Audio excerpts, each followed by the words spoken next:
Hello, my absolutely beautiful astrology soulmates, and welcome to your horoscope for August of 2024, where this month, woof, we've got Mercury going retrograde, which does not mean we're going to hide under rocks. It just means that this month there's a couple bumps in the water and we need to review, re-edit, and revise. And I want to remind you right here at the beginning of the video, if you've got Mercury retrograde in your natal chart, we are all running in to do review, re-edit, reconsider things in an internal way, but you are coming out. So these things you've been ruminating about, thinking about, decisions you've been waiting to make, you're going to move more externally, need to make those decisions and then see where they need a little course correction. Either way, everybody's getting some Mercury retrograde this month because no one's exempt from Mercury retrograde, okay? So we are going to be doing some re-editing, but at the beginning portion of the month, we're still under the Sun and Leo energy, so we're still extroverted.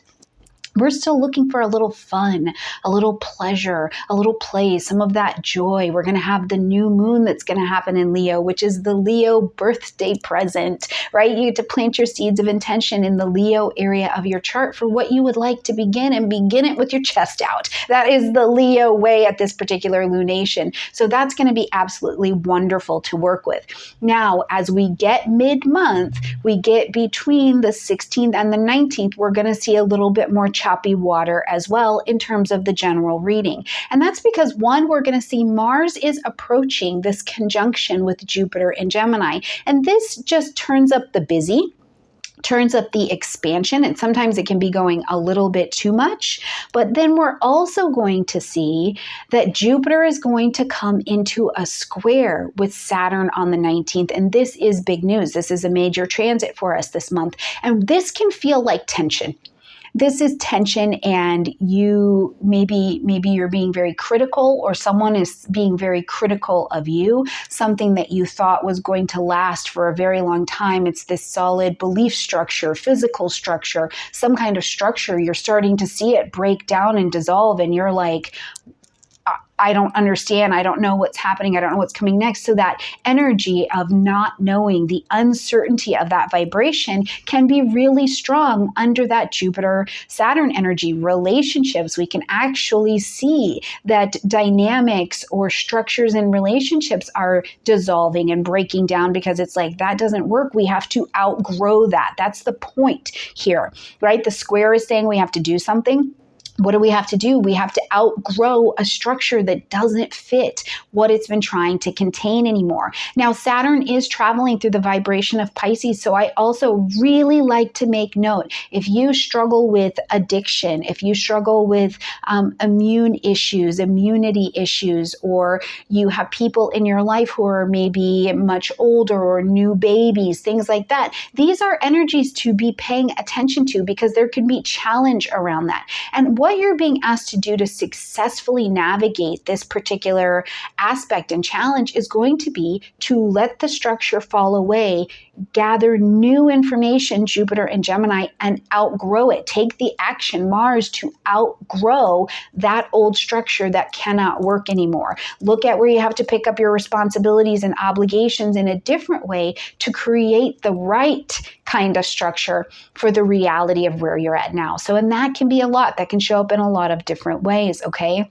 All right, so if you're interested in hearing more about the month in the general, stick with me here for just a minute. And as always, the timestamps are in the description box down below, so you can go to your individual sign and listen for your particular sign. But before we jump in, beautiful friends, if you are ready to study a bit more astrology, I am launching my Astrology 101 Part 2 section of the course. It's happening in September. So if you are a person, you are beyond just planet signs and houses, you're ready to go more deeply into aspects, you're ready to go more into the lunar phases, you're ready to go into the decans, to the transits, to these sorts of things, you're ready to advance along. First of all, not only join me because it's really cool to learn together with a group, but also because I'm rebuilding, or I guess building for the first time, a brand new school. You're getting to take all 6 weeks of this course for $67. $67, all 6 weeks. I'll be with you live. And the last group, as they went through, they actually got 7 weeks because I decided another lesson would be really meaty for us. So if that's you, if you're ready to learn, get in while it's being built. Click in the description box down below. Join the course. We kick off September 3rd. And with this particular course, yes, if you can't be there live, there are video replays available for you. Okay, beautiful friends, let's talk about some dates that are going on this month, and you'll be able to see them on the slides as well. So as we're coming into the month, first of all, on the 4th, it is a little bit of a busy day because we've got the new moon that's going to be happening at 12 degrees of Leo, lighting up this place of joy, of pleasure, play. There's extroversion, what we do that really makes us us. We're planting our seeds of intention under this energy, and that's going to be at 5:15 p.m. Mountain Time. So make sure, Colorado time, make sure that you, calibrate your clocks, okay? Now on the same day, we're going to see that Venus moves into the vibration of Virgo. So now the way that we were loving under that Leo energy, which is very expressive and very big and very bold, and say it with your chest out, it's a little bit more humble now. So the way that we want to love is by being of service. And also Venus is an attracting energy, right? It's not only how we harmonize and how we love, but what we attract to us. And so you might be like, I need practical things. Yes, this was so fun, Leo season. Thank you very much. What I need is to know how to pay the bills. I need to know what to do in my daily routine to let it be beautifully harmonized. And where Virgo is brilliant is at discernment. It's at discernment. So you can see which things need to be prioritized. So for you, in a way that allows you to be your very best self, Virgo energy, you may be looking at what do you need to call to you to prioritize bringing into your world so that you have things that can even help be of service to you and your own world. Now, you want to be mindful while Venus is in Virgo not to be, in Spain, they call it tiki-smeaky. It is where you get really nitpicky about the way you're being loved or the way with your loved ones. It's you should do this better. It could be this. And to you, it seems like you're just offering information that could help everybody advance forward. And to someone else, it really feels like you're sitting on their shoulder. So just be mindful of that during this transit, okay? Now, when we get to the 5th, we're going to see Mercury step into its retrograde in the vibration of Virgo. Now, it's going to go retrograde at 4 degrees of Virgo. But we need to flash back to July 16th because this is when Mercury entered into its pre-retrograde shadow time at 21 degrees of Leo. So right off the bat, flash back into your life between July 16th and coming here on August 5th. What was coming into your world? What kind of information, what area of your chart do Virgo and Leo rule for you? What houses? Go back, because what was coming in at that time, you're definitely having a relook at that at this time. It's time to review, re-edit, recreate, revise, reunion with people if we need to, rethink for sure, right? But this is not the time when Mercury is retrograde, unless you have Mercury retrograde in your chart, to really be signing big contracts, making permanent decisions. But if you have to do that, you are just going to have to trust your gut, read all of the fine print, and just know somewhere down the road, it doesn't mean it's going to fall apart and be bust, but you may need to redo something around it, and that's totally, totally okay, all right? Now, when we get to the 14th, that Mercury retrograde is going to slide back to 29 degrees of Leo and do the rest of the retrograde in the Leo section. So really take a gander at the Leo area of your chart to see what you're reviewing in that particular manner. Maybe even decisions that you made, right? Leo's out here being all extroverted, like, I live my best life. This is what I want. This is what I need. And I cannot tell you how many times it's like, this is what I want. This is what I want. This is how I really want to express myself. And then I get what I want and I'm like, oh, this isn't what I want. So we have an opportunity to just re-look at that, okay, during this retrograde. And also, your approach to how you are expressing yourself. You maybe found your chest up a little higher during Leo season. But was it too much? Did you go too far, right? You just get to relook at your approach here, okay? When we get to the 19th, again, busy day in the month, I would put a pretty big circle around it. First of all, we've got the full moon that's going to be happening at 27 degrees of Aquarius, okay? So the full moon is asking us to end something, acknowledge something, or to make an adjustment. But this particular lunation is in a square to its own ruling planet, Uranus. So this today is a signal to me that information is coming. It's being revealed even emotionally, and you're maybe in rebellion. You don't want to see it. You don't want that to be true. You know, you're like, no, I don't think that that's what it is. And surprising things could be presenting themselves to you, but you may be finding yourself having a little bit of resistance to what is being presented. Now, on the same day, we're going to have Jupiter and Saturn in that square. And I've already talked about this. This is that tension that is coming up where something that used to be, and it worked. It worked. That's the thing. It worked for a very long time. It doesn't work anymore. It's not working anymore. And even days before, when we were at the 14th and we saw Mars come together officially with Jupiter, you were doing something and maybe even it was working. And we get to the 19th and it's like, this is not working anymore. So you may be rebelling. You don't want to see that it's not working anymore. And I would highly suggest to you not to ride a motorcycle when your astrologer is recording, but also to allow it to show you where you can take on new responsibilities. That old structure, you've outgrown it. Now it's time to participate, especially in social things, maybe things in your community, maybe things at a, community level where it's like bigger. Maybe it's at a national level for you where you're needing to step up and take obligations and responsibilities on in a different way. On the 22nd, we're going to say happy birthday to our Virgos and to the Virgo area of your chart as the sun moves into Virgo. So now we're going to spend the next 4 weeks, right? We were whipping and zipping. We were in Leo energy, very expressive, out living our best lives, okay? Telling everybody what we think. I love that. Loving big, laughing. And now Virgo's like, okay, that has been so good, but also, we need to pay the bills. We've got to go do that laundry. We get a little bit more humility that kind of comes in this, okay, that was cool, but now we need to be of service to our lives. We're going to get organized. Let's prioritize what actually needs our attention. And hopefully during Leo season as well, we were able to say, this is what I want. This is who I really am. This is what's really important to me in my life, right? And then we bring some things in, or we let some things fall away so that the right people, the right opportunities can come to us. And sometimes the opportunities really come, but we need to prioritize how to engage with them. That is the space for sweet and spicy Virgo. Okay, that's where we're going to really see shine. It's also going to be a season of looking at what is the health and wellness condition or health and wellness fitness of the Virgo area of your chart. So take a really good look at that, okay? When we get to the 28th, we're going to see Mercury come direct right here at this 21 degrees of Leo. So Mercury is going to come direct. I always like to say, please let Mercury stretch a bit. Give it just a couple days before you're making any really big decisions, right? Let it stretch, have its cosmic coffee, get its life together. It's been in a little rest period. So give it a couple days. If you've got this big contract to sign, you've got this big decision that you want to make, let Mercury come direct.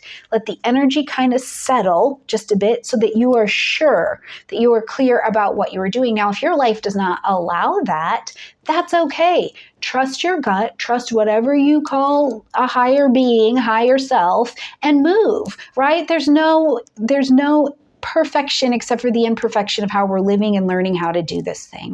As we're going to close out the month on the 29th, we're going to see Venus pop into the energy of Libra. Very comfortable. Venus is in domicile, happy to be working in the Libra space. So enjoy this. This is going to bring some harmony, some magnetism, some beauty, some interest, right? I love the Venus in Libra transit because the most interesting, beautiful things come my way. I remember once my mom showed me this little figurine of a doll and it was actually made incorrectly, but in the making it incorrectly, the way they painted it made it look so interesting and so cool. And she would have never bought it if it looked like it was originally supposed to look. That's the thing I like about Libras. They're like, listen, this could be beautiful, like in a really different way, because this is where we see Venus move into air.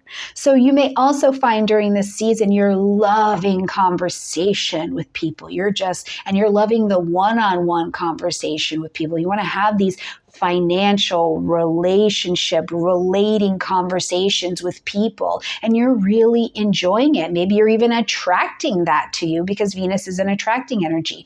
Great time to be talking about finances. Great time to be talking about finances as we're going to experience Venus transiting through this Libra space. All right, my absolutely beautiful friends. I think it's going to be a good month. We do have a lot to review. I think there is space for some real awakenings. There's also space for a little bit of disappointment, but there is also even greater space for the capacity to understand that some of the old structures of the world, of your belief system, don't work anymore. So where can we outgrow that and start to create a new plan for living that's going to work in your life now and moving forward? All right, beautiful friends, join me in the Astrology 101 Part 2 class in the description box down below, and click down there and check out what's going on for your individual sign in the next videos.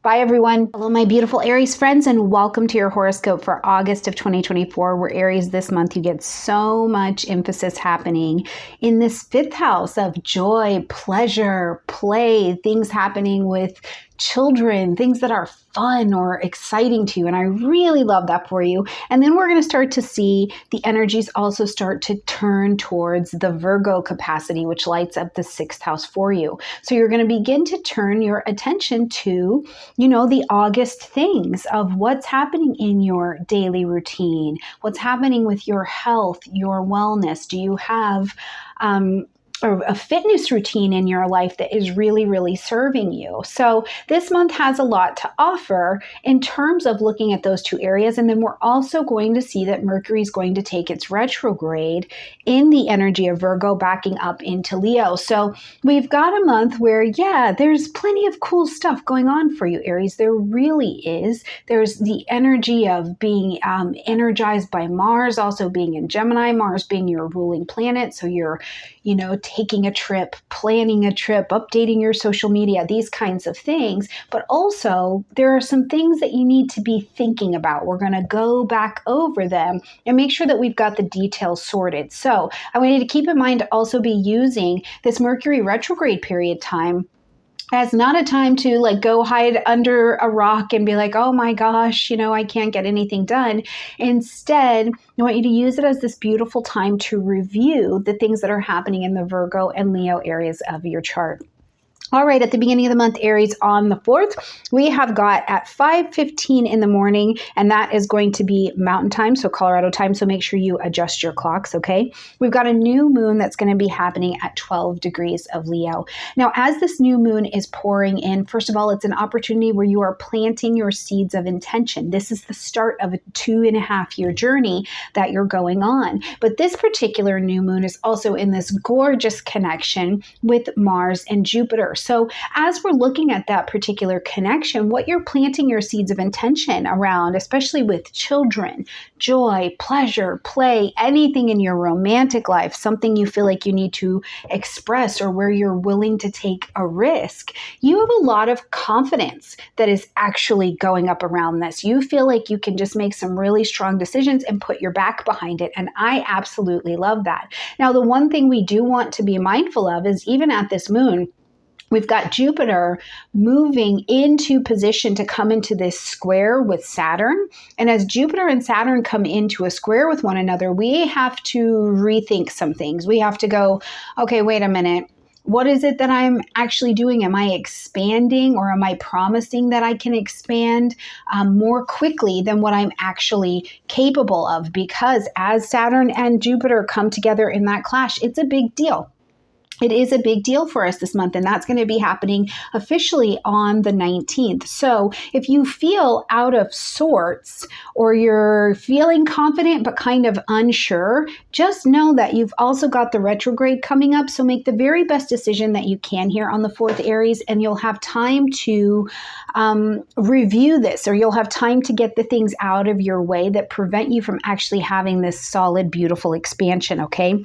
On the 6th, we're also going to see, later on the 4th, we're also going to see that Venus moves into the vibration of Virgo. So now, the way that we love, the way that we call romance to us, even the people for you, Aries, that maybe you're calling to you, are going to have more of this Virgo quality. So it's where love and romance become practical. You may even be like, yeah, I don't need anybody wooing me today. What I really would like is practical gifts of service. Can you wash the dishes? Being of service is how Venus is really, really full here. But lighting up your sixth house space, one of the things you want to be mindful of is Venus in the sixth house can bring those sweets. You're like, is this a tasty treat? Yay. But it can also bring a lot of beautiful foods and vegetables that are of service to your body, that take you back to nature. You're like, oh, I love eating this. Really? You can see here the Venus in it. It can also be that this is a time where you get busy cooking or being or doing things for other people. So just kind of keep this in mind. Whatever it is, Venus is going to make this area sweeter, in more harmony, and something you're a little bit more willing to get on board with. On the 5th, we see Mercury take its retrograde in the vibration of Virgo. Now, we saw Mercury step into its pre-retrograde shadow time. Ooh, if I can say that. We saw this happen on July 16th, where Mercury came to 21 degrees of Leo. Now we're seeing Mercury take the actual retrograde at 4 degrees of Virgo.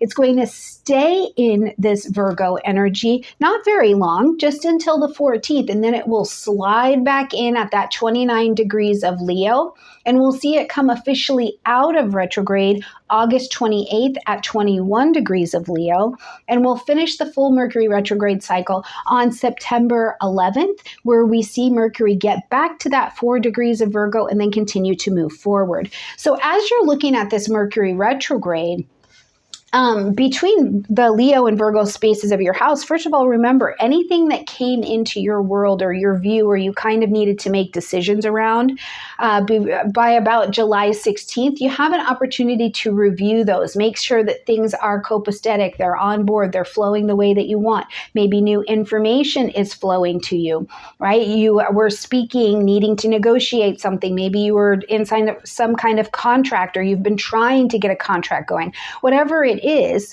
the energy starts to come forward now, and you're like, oh, okay, here's where I need to make this adjustment. I would highly suggest, Aries, that unless you have Mercury retrograde in your natal chart, this is maybe not the very best time to sign contracts, make the biggest decisions of your life, or anything like that. Just give it a few weeks. Mercury's out of retrograde officially on the 28th, and then we can move some things forward, okay? All right, when we get to the 14th, like I said, Mercury is going to move back to the position of being retrograde in the Leo vibration. So this is when you'll start to review those 5th house areas, the things with your children, and so on and so forth. Now, on the 19th, we've got a busy day. First of all, we've got a full moon that is going to be happening at 27 degrees of Aquarius. So Aries, make sure that you grab your chart and you're looking at what does 27 degrees of Aquarius light up in your particular chart? Where is it? What house? So that you can really know where this story is playing out for you, okay? But also, we're going to see that we've got the Jupiter-Saturn square. And as these two square against one another, there is tension. Jupiter wants to expand, Saturn wants to constrict and say, let's hold tight right here. So here, this is a tension. And it feels like circumstances are limiting, or something or someone is like trying to limit your growth or something. Or maybe there was something in your life that had been a really useful belief structure or structure in your life for a long time. And now it's starting to break down, or you're seeing that your belief in that really won't work anymore. So whatever it is, there's this tension about what is and what will be in the future. Now, this is going to be tense for you between your 3rd house and your 12th house. So definitely, Aries, this is some kind of information. This is in the information sector. And I think too, looking at the fact that Saturn is in this 12th house, something could be like, first of all, do you not honestly believe that you can have a decision that you're trying to make? And I think a great example of this, Aries, is if you're like, yeah, this year I'd like to increase my income, but you don't actually believe that you could do it. And you pair that belief with no strategy to actually do it. And you'll find that there's just this block. Now, the good part of the square is it makes you go, okay, I've got to get in some kind of control and some kind of understanding, because the square is just meaning you need to do something about it, okay?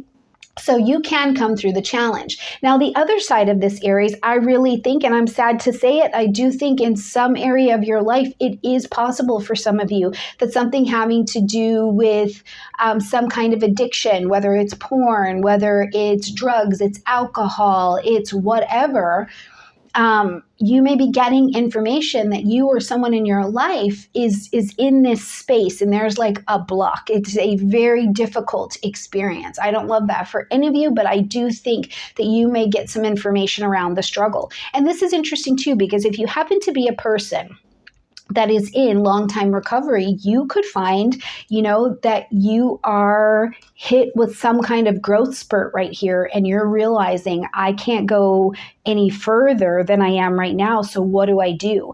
And what you do is you reach out to those who've been doing it longer than you so that you can see a beautiful way forward, okay? Now, that paired with the full moon on that day, I think is really a nice recipe actually for success, because the full moon is asking you to end something, acknowledge something, or to make an adjustment. It's got all of the lights in the room on, so you can really see what's going on. Now, this lunation is in a square to its ruling planet, Uranus. So, and that means it's also going to be sitting in, makes a T-square with the sun. So what's happening here is this energy where you're kind of having this resistance and this rebellion to information that is being presented to you, which is so interesting too, because the sun is also connected with Mercury that is now retrograde. It's a loose connection, but I think playing out in this story here, what we see, Aries, is that you may be getting information and you're like in disbelief. You're like, no, I'm just not buying it. Buy it. Listen, evaluate, see if it's true, but probably you're going to end up needing to buy it, okay? All right, on the 22nd, we see the sun now moves into the energy of Virgo, bringing it to the season that we come to every time this year, where we light up your 6th house space, okay? Now, the sun brings light, heat, life, and motivation, so you are motivated in this 6th house Virgo area. You're going to be getting into the details of your life, the practical things. Where does your attention need to be? Virgo is key for prioritizing and being very discerning. It's when Virgo's out of balance, we get judgment and we get being critical, nitpicky. But when Virgo's in balance, we have discernment that says, okay, here are the details that I need to actually get organized and to prioritize what I need to be doing. So for you, around your health, your fitness, your daily routine at this point, and sometimes I think what happens is it's just been all good for like weeks. We've been in this Leo espresso energy and we've been going and having fun and living our best lives. And, all of that energy is just there. And then we're like, okay, but the truth is I have kids, I have a house, I have bills, I have to watch what I eat, And so some of this like daily routine humility just starts to come back in, and it doesn't have to come in a way where you are suffering. It can just come in a way where you're like, okay, hold on, time for me to buckle down for a minute, come back to earth, right? And get into the practicalities of the daily functioning of life. So really, I actually, I'm a Virgo rising, so it's probably why I'm like, yay, Virgo rising. Now, on the 28th, we're going to see that Mercury comes direct at 21 degrees of Leo. So again, make sure you're checking out where that's at in your chart. We will see Mercury leave that post retrograde shadow time on September 11th. But as Mercury is coming direct today, first of all, remember that the day that Mercury is stationing, is what we call it, can be a bit, it's a bit hinky. So I wouldn't be making any deals around the 28th. I would, if you can avoid it, on the 28th or the 29th, I wouldn't be booking my ticket to wherever. Now, oftentimes the kids are back to school at this time, so you're just in the daily flow of what's going on. Business is picking back up because kids are going back to school, so it also changes how businesses are functioning, So you can just be a little bit more in the day-to-day of things. But in this Leo territory, it's busy. That's the thing we have to know is it's busy. You could have a lot of strong personalities that you've been doing all of this review about what needs to happen, but now you have stronger personalities coming across and you're like, well, I'm going to tell them, what it is. I would suggest not telling them what it is. I would just highly suggest do not tell them what it is and give it just a minute. On the 29th, we're going to see Venus enter into the vibration of Libra. And as Venus is traveling through Libra, we get this opportunity, Aries, to look at all things relationships. So you are going to have harmony here. So if you've needed a little bit of salve in that relationship, if things have been heavy, or if you've been running around all summer and now you got to come back to reality and see what's going on in these relationships, you get a little bit of harmony that comes to the table. This is also a great time to remember that over the next handful of weeks until September 22nd, Venus will be pulling into you relationships that you need, significant relationships that you need that will help you. They show you can only go so far on your own, Aries. You have got to have some partnership. And when the team comes together, teamwork makes the dream work. So let me know in the comment section down below, Aries, how the month goes for you. Definitely who is being drawn into your team. I'm very curious. Let me know down below. Have a beautiful month, and I'll see you in September.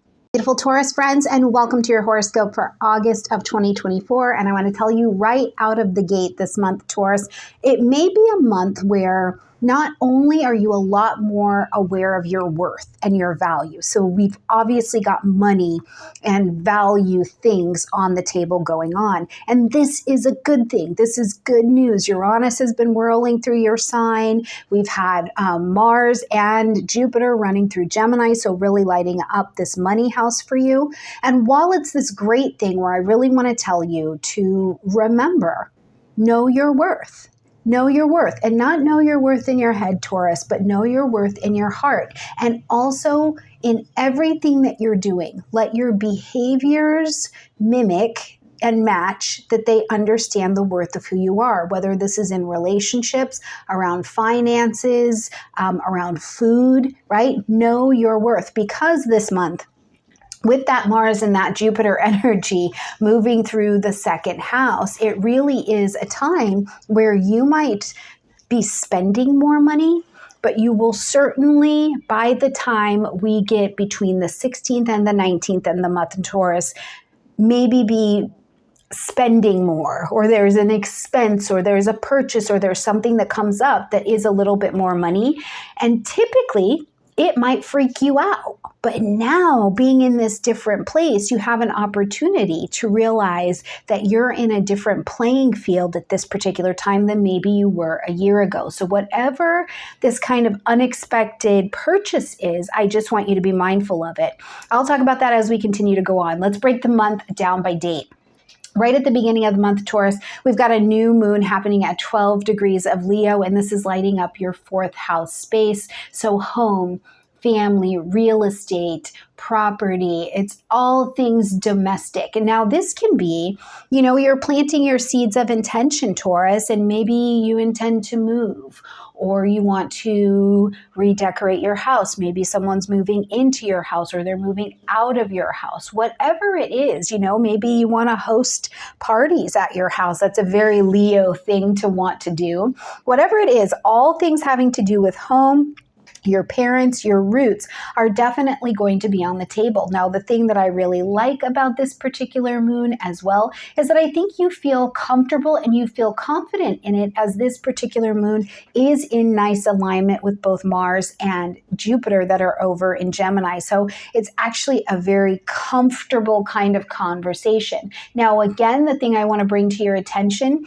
is that as Mars and Jupiter are coming together in your second house, right after that, we're going to see Mars square against Saturn. That's going to be on the 16th. And then we will see Jupiter and Saturn square against each other here on the 19th. So at this new moon, plant your seeds of intention. Plant what you would like to begin in this domestic space, those new projects, getting the plan underway, anything like that, but also make a little bit of room to have to course correct. Speaking of other course corrections, we are going to see Mercury goes retrograde, but before that, we've got Venus moving into the vibration of Virgo, okay? Now, Venus being the ruling planet, and also the planet that does not chase, it attracts. Venus only attracts. So in this attraction energy, we've got this beautiful vibration of Virgo. So you're calling things into you in your 5th house, in your romance space.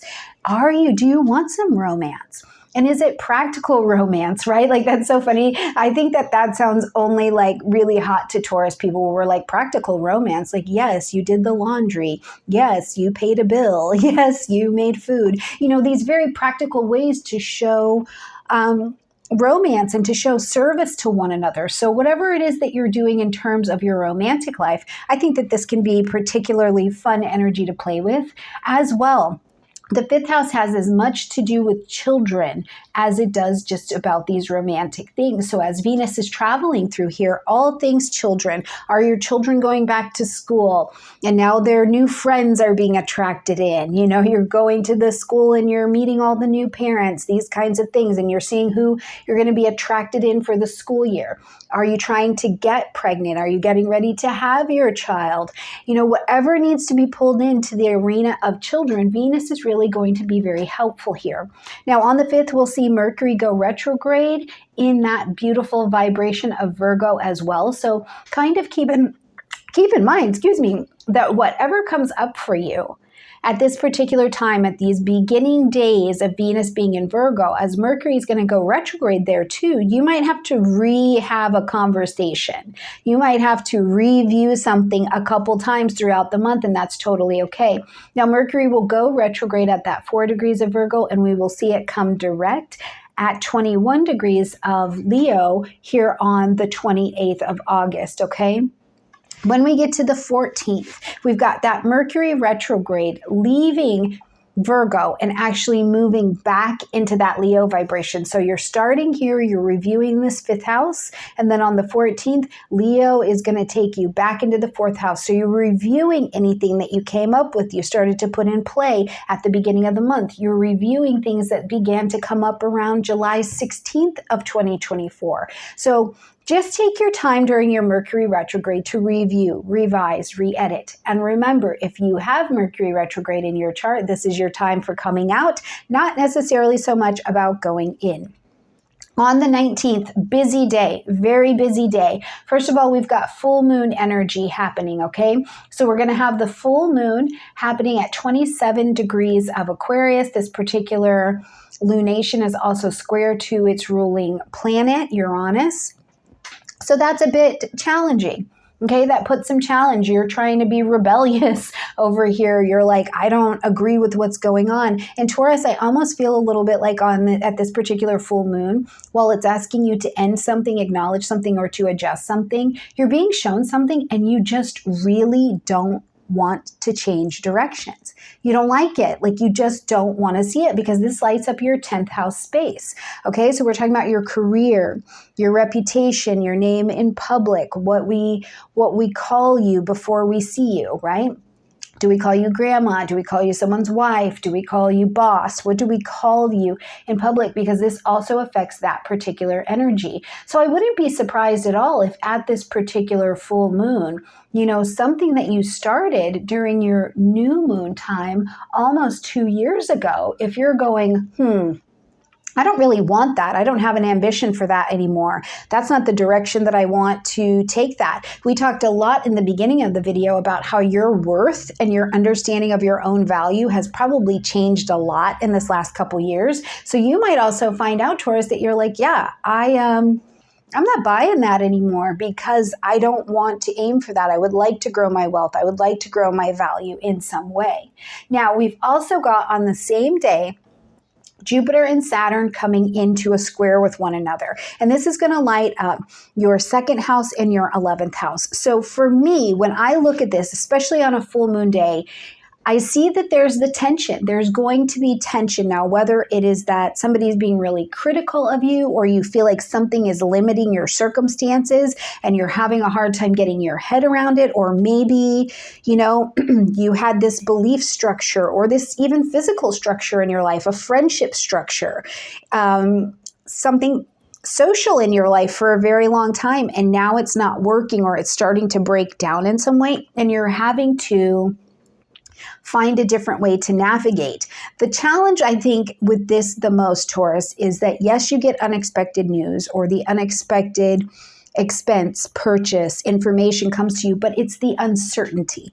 I think that this energy can leave you over the next couple weeks with a little bit of uncertainty. And it's more about for you to look at where you've got to get things in balance, Taurus. Where have you got to be more responsible with something that is in your keeping, right? Look at if you want to have the recognition, if you want to have your name go to the next level, if you want to increase your wealth, what do your behaviors need to look like in order for that to happen? So I think it's a really powerful day on the 19th. I would definitely be paying attention to it.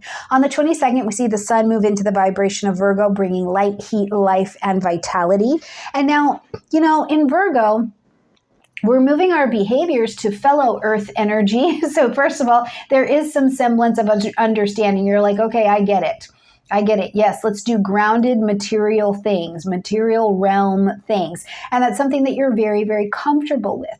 But as we're also looking at this Virgo energy, you're getting practical and you're getting down to the details of something, which aren't the details of fun. Doesn't that make fun sound so fun? You're like, yay, here's the details of fun. So you might be finding yourself being a little bit more practical, and that might not be like the best exciting thing, you know, coming your way in the 5th house. But instead, where I think it can really help you is that Virgo is a good planner. Virgo is a good organizer. Virgo is discerning. Virgo is able to say, here's what the priorities need to be. So if this is around romance, you're like, I would love to hang out with you, but it turns out I have got to go home and do my budget, right? My astrologer said I have to be more responsible with these monies. So I would like to go out with you, but I have to go home and do the budget first. Right? Or maybe it's something with the kids and it's time to get those planners organized. Who's in homeroom number 5, right? What time is pickup? You're getting all of these things organized. So enjoy it. I actually think that there's a really nice connection between you and Virgo and that earth energy, and seeing that your space and your mind is organized, because Taurus, for you, that can really feel like you're being of service to your own life. Really cool. All right, on the 28th, we're going to see Mercury come direct in that vibration of Leo energy. So we're going to see that Mercury is going to not only come direct, but Mercury will fully leave its pre-retrograde shadow time when we get to September 11th of 2024, okay? So we've been watching your chart between 21 degrees of Leo and 4 degrees of Virgo. So what's been happening in this area? As Mercury comes direct, you might find that you're more able to clearly make decisions on things that you've been looking at, like I said, since July 16th, and you're feeling more comfortable. I would definitely give Mercury just a couple days if you can. Let it get, back in order, have its cosmic coffee, and get its life together before you go signing contracts and making really big decisions. Now, at the end of the month on the 29th, we're going to see Venus move into the energy of Libra. So Venus is not only your ruling sign, but it's also the ruling sign of Libra as well. So very, very comfortable. Venus is happy and at work in this particular area. However, Libra is an air sign. So where you're having this comfort is attracting to you a daily routine, 6th house, wellness, maybe wellness practitioners, looking for balance. I kept seeing this as I was doing your horoscope, Taurus, especially with the Venus moving into Libra, is I don't know how many of you are working on your lymphatic system or like lymphatic drainage, something about rebalancing your fluid systems, your kidney systems, the things that are in twos in your body. And now Venus is bringing some ease to you. It's making it easier to do that. It's easier to find practitioners. It's easier to find that personal trainer. All of these day-to-day kind of things that Venus would be calling in to help your health be a lot better. Now, if you happen to be a freelancer or or you own your own company or something like that, if you've had, you're like, where are the projects? How come nobody's like really accepting my service? This could be a time where your service is really expanding. You just have to make sure that you don't take on more than you can actually deliver, okay? All right, my beautiful Taurans, I hope you have a gorgeous month. Let me know how it goes in the comment section down below, and I'll see you in September. Gemini friends, and welcome to your horoscope for August of 2024. And Gemini, this month, I have to say it, I actually think this is a little bit of a confusing month. It can be. The waters are just not as smooth as they normally are. And we have Mercury going retrograde, Mercury being your ruling planet, of course, but it's not so much that Mercury is going retrograde and we can't handle that because we go run and live under rocks. It's more that there's like conversation or decisions that need to be made or had, especially around families or housing. And it's just, things are a bit persnickety and they are not clear. And I don't think that things get all the way clear until we get to around September 11th and we see Mercury moving out of its post-retrograde shadow time. So I just want to lay that out here in the beginning of the month, but it does not mean that the month is not useful and that there are not really beautiful things to be working with. So let's start at the beginning of the month, Gemini, okay? So right here on the 4th, we've got two events happening. First of all, at 5:15 a.m., that's Colorado time, mountain time, so adjust to your own clock, Gemini. We've got the new moon happening at 12 degrees of Leo. Now, the new moon is when we're planting our seeds of intention, and you are planting them around communication.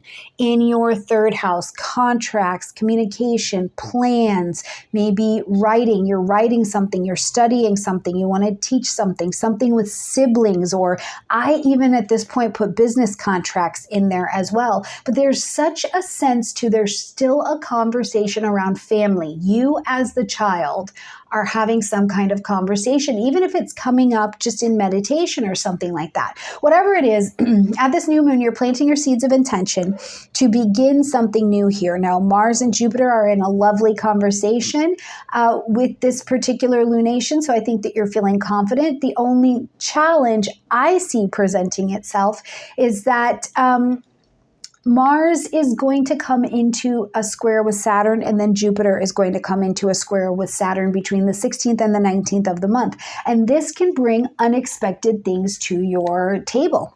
Like, Mars tends to change the direction of something. It can say, whoop, okay, we need to go in this different direction over here. So when Mars gets involved, you can definitely find yourself moving in a different direction. But whatever you're going to do, whatever is going to come, it's really going to be a conversation, I think, Gemini, of you having to go, all right, I think I've got too much going on, not to mention I need to be clear on what is actually my responsibility. What am I actually doing? What am I actually working on at this particular time? And that level of clarity and asking those questions, I think is going to do wonders for you before we close out this year. Now, on the same day, we have got Venus moving into the vibration of Virgo. And as Venus travels through Virgo, things just get really practical, right? Venus is like, I love you, I did the laundry. And there's just an honest humility that comes with being in this particular area. And this lights up your 4th house space, Gemini. So home, family, real estate, property, all things family, domestic, maybe even in your 4th house, you're wanting to decorate home, or you're finally feeling like you're at home or something like that. There's some level of harmony that is being produced by Venus moving into this particular space. So absolutely enjoy it, okay? On the 5th, we've got Mercury stepping into its retrograde at 4 degrees of Virgo. So again, in this 4th house space, home, family, real estate, property. So now you're also reviewing these things. You're reviewing all of the domestic matters. What do you need to review with your family, with your home, maybe with a contract that's been going on, or a contract you've been thinking that you wanted to enter. Now, more of the retrograde is actually going to happen in Leo. So I think you get some ideas about what you're revising on the home front. But on the 14th, Mercury is going to slide back into the Leo vibration at 29 degrees all the way until the 28th of this month. And this is in your decision-making, communication, speaking, sibling sector of your house, your third house. So this is my indicator that you are redoing a conversation, reevaluating a conversation, a contract, really, again, something with those siblings. You know, I would ask you to go back, Gemini, what came into your life and your world with a little bit more impact around July 16th of 2024, because this is likely what's under review. And I just want to say this word. It's like I just see a mountain for you. There's something in your horoscope that's just making me think, what is this mountain, Gemini? You're trying to climb a mountain, and you need to just say, I need some help. I need to take a different road, and really be responsible for that. Can you let me know, Gemini, what that is in the comment section down below, because I'd like to know what you're working on out there, okay?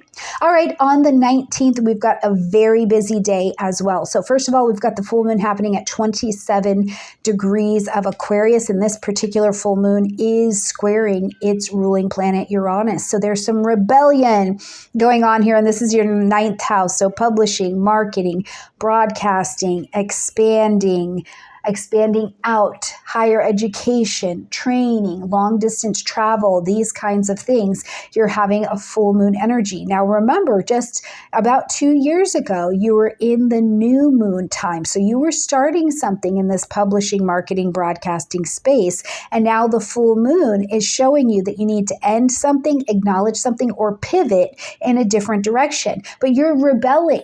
This lunation is squaring against Uranus. You're rebelling a little. Like almost, Gemini, I have the sense that you're like, I don't want that to be true, right? You're seeing some information and you're like, I don't want that to be true. But it is going to be true, okay? Now, we're also going to see that Jupiter and Saturn are in their square on this particular day. And this brings tension. This is a tension where, you know, if you feel like something's been limiting your expansion or limiting your belief system, you're going to feel tense about that. And you're already kind of not believing something that's maybe coming up. So there's a bit of tense rebellion on the table right now. The other thing is that really, truly, because this is happening in your 1st house and your 10th house, something about you, a story maybe that you've built, a structure that you built, something that you've been holding on to too long, it's breaking down. And it can even be a belief system that you've had for a very long time. And I think the challenge with it is that we have to look at, you know, am I really in control of my own life? Am I really in control of what's going on? Or am I living in a pattern? Now, hopefully what's happened here is that as you're being challenged through this particular transit, you are looking around and you're like, you know what? I've got these couple things that are not going to work for me anymore. I'm going to pivot on those things, right? That full moon energy, and I'll have peace. I get to have peace inside of me by surrendering these things that don't work anymore, but by adopting these responsibilities that will. That's a powerful, powerful energy. On the 22nd, we see the sun move into the vibration of Virgo, lighting back up this 4th house space, home, family, real estate, property. At this time every year, you are working on your domestic zone. So here, Virgo's helping you prioritize what needs your attention, your recognition. It's being very discerning. Again, this could be conversations or service. You're being of service to your home or your family in some way. On the 28th, we see Mercury coming direct at that 21 degrees of Leo, lighting up that 3rd house space. Everything you've been reviewing and going over since July 16th is going to be on your table. And remember, the full post-retrograde shadow time will be September 11th when we see Mercury get back to that 4 degrees of Virgo. Now, as we're going to close out the month of Gemini on the 29th, we see Venus moving into the vibration of Libra. And I do like this because it lights up your 5th house space. So it's a little bit of fun. It's a little bit of ease at the end of the month. And Venus does not chase, she attracts. So you're pulling it to you, right? You're like romance, pleasure, play, things having to do with the children, decisions maybe you've made all month are starting to pay off, and Venus is just letting those opportunities flow towards you. Venus is reminding you here, when is the last time we actually just had pleasure and play and ease, right? These are really important questions because you have to balance the hard work with the hard play, or the soft work with the soft play, right? Whatever it is, we're looking for balance over here, and Venus is going to just call it into you. All right, my beautiful Gemini friends, it's not very often that I think we have a bit of a challenging month, but this month I really do. But keep your head up. There is plenty to be done with this month. And please share with me all month long, how are things unfolding for you? And if you're one of the people doing the mountain thing, please let me know about that in the comment section down below. All right, Geminis, I love you, and I'll see you next month. Hello, my beautiful Cancer friends, and welcome to your horoscope for August. We're Cancer this month. I want to say we're going to have a little bit of up and down because we've got Mercury going retrograde as well. We've got some planets that are working through your 12th house space. Jupiter and Mars are working in your sector of privacy, things going on behind the scenes. And while that can also create a little bit of this confusion or some of the bumps in the road, it's also an energy that I want you to remember. Everything is built for your greatest good, but this month is a month where we have to do some planning and figuring some things out, especially Cancer, around some decisions you want to make around your finances. I think that's going to be a really big deal, and maybe something that's going on behind the scenes. Now, whether that is you're working on a project behind the scenes, you're planning something behind the scenes, or there's something else going on behind the scenes that we don't really want to talk about. These things look like they're trying to make themselves known because they would like a conclusion to be reached by the time we close out August. All right, Cancer, when we jump in at the beginning of the month, on the 4th, we've got, first of all, a new moon happening at 12 degrees of Leo. And as this particular new moon is unfolding for you, it's unfolding in your 2nd house. So there's a lot of financial and value prosperity that I think is really available for you. And this is more along the lines of, how do you use your creative talents to build wealth to come to you? Are you going to be taking on a new job? Maybe if you're a freelance person, you have this opportunity where more clients are coming to you, or you're putting yourself out there so that clients can find you. I also think with the new moon here in Leo, it's a really great time to go back over your budget. What do you need here, and what are you willing to commit to so that you can have as much financial freedom and as much financial stability, Cancer, as you would honestly like to have? Now, also on the 4th, we're going to see that Venus moves into the vibration of Virgo.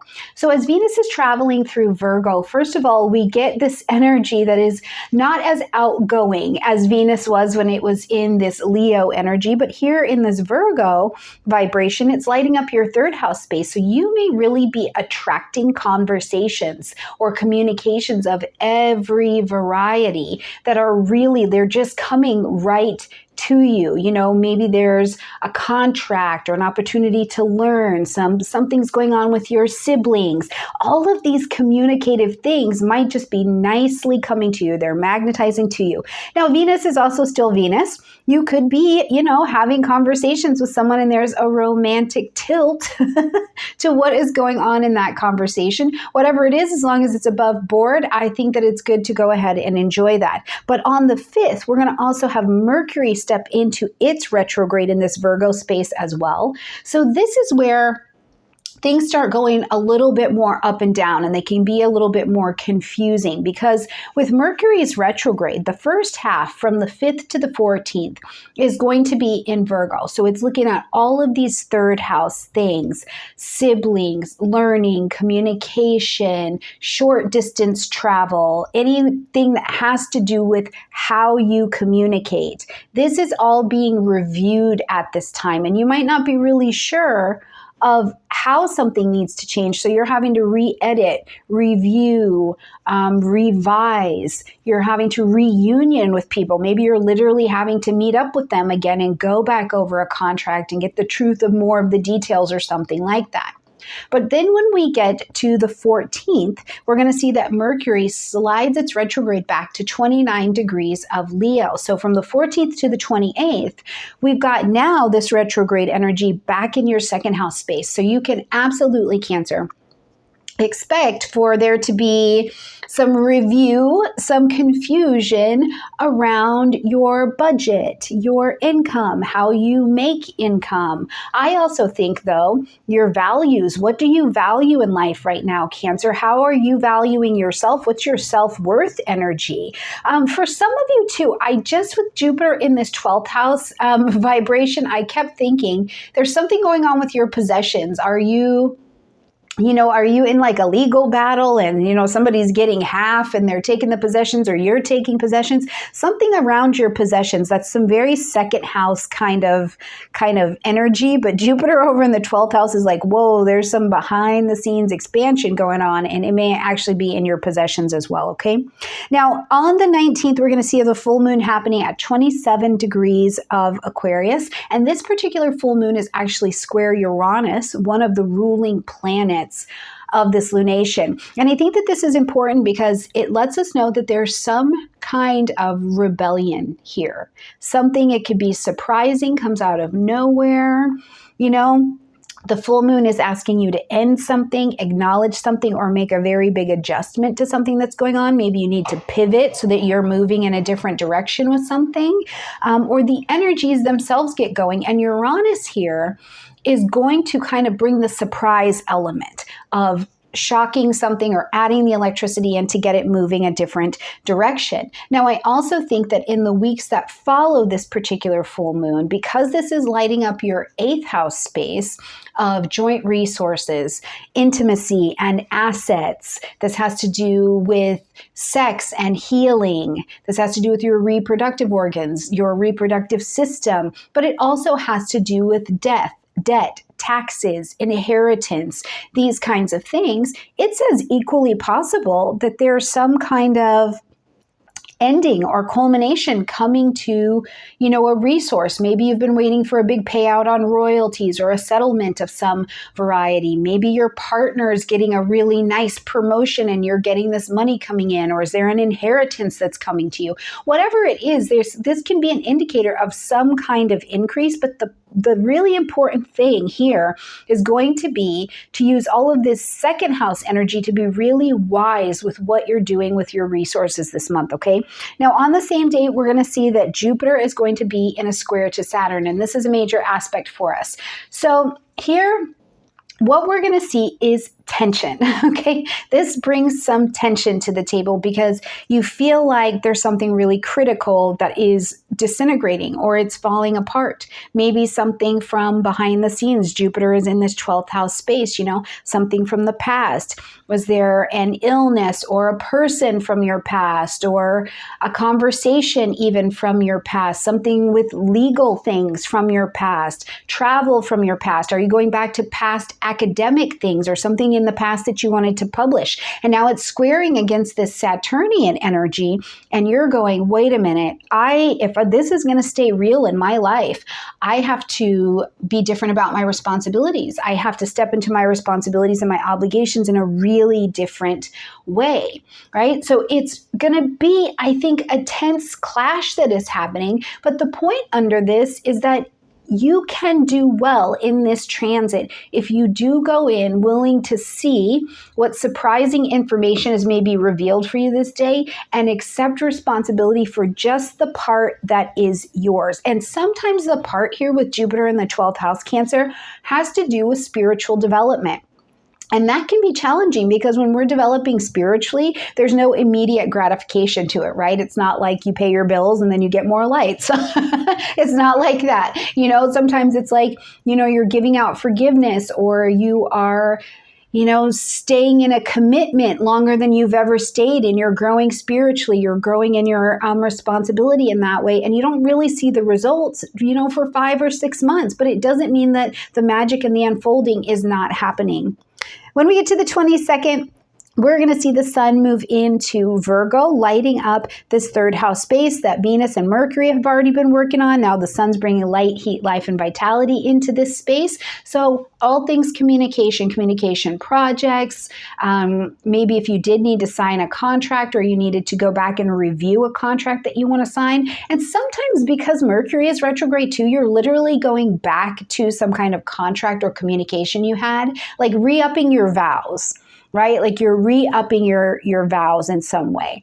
One of the things I would encourage you not to do if it comes your way, if you have an opportunity to do something like refinance your home, I would really reconsider what that is and what that means, because it's likely not what you think it is. And you need the bank to be very, very clear on what this refinance is going to do for your finances, right? That you have to be very, very clear, because are they just giving you a longer term to pay the bank more money but less money at a time than if you had just kept your original financing, so get really, really clear on these things, okay? On the 28th, Mercury comes direct, and we're going to start to move these energies forward. So financial decisions, financial plans, and commitments, I think you're going to be able to say, here's how I can bring more finance into my life, or here's how I can make this financial stream a river to flow to me with a lot more ease. As we close out the month on the 29th, we're going to see Venus step into the vibration of Libra, and this lights up your fourth house space of home, family, real estate, and property. So if you've needed a little bit of reharmonizing, a little bit of rebalancing in the home sector, or maybe even it's the month with all of this review, Cancer, that you're going back, you're having conversations with your family, with your siblings, with your parents. Maybe you're literally visiting back your family, or you're visiting with people that you choose to call family. And this Venus energy is really nice. It's really social. It's just lovely. Spend some time revisiting how you enjoy the people around you, how you make harmony and how you make love with them. In ways that are a lot more satisfying now than maybe what they've been in years, okay? All right, Cancer, let me know how the month goes in the comment section down below. I love you a ton. Just be patient. Look over your plans. Ask a lot of questions this month, and I think that you'll be great. Bye, Cancer.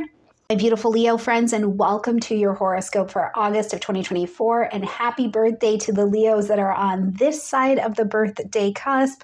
Hopefully your birthday time is going really, really well. Now let's talk about what's going on here in August, because not only are we having the one and only new moon that is happening in your sign, is going to be happening this month, but we've also got Mercury stepping into a retrograde in this area, and later in the year we're also going to see some Mars retrograde energy over here too. So there's just a lot of rethinking about you, how you are actually showing up, speaking, promoting yourself in public, and also the goals that you're actually aiming towards, Leo. This is a really important time for that. And August is also going to bring to our attention your finances and things having to do with how you are participating in relationships. So let's get in here, Leo, and talk about what's going on. Now, right at the beginning of the month, Leo, on the 4th at 5:15 a.m., and this is going to be Mountain Time, so make sure you calculate your clocks, okay, or adjust your clocks.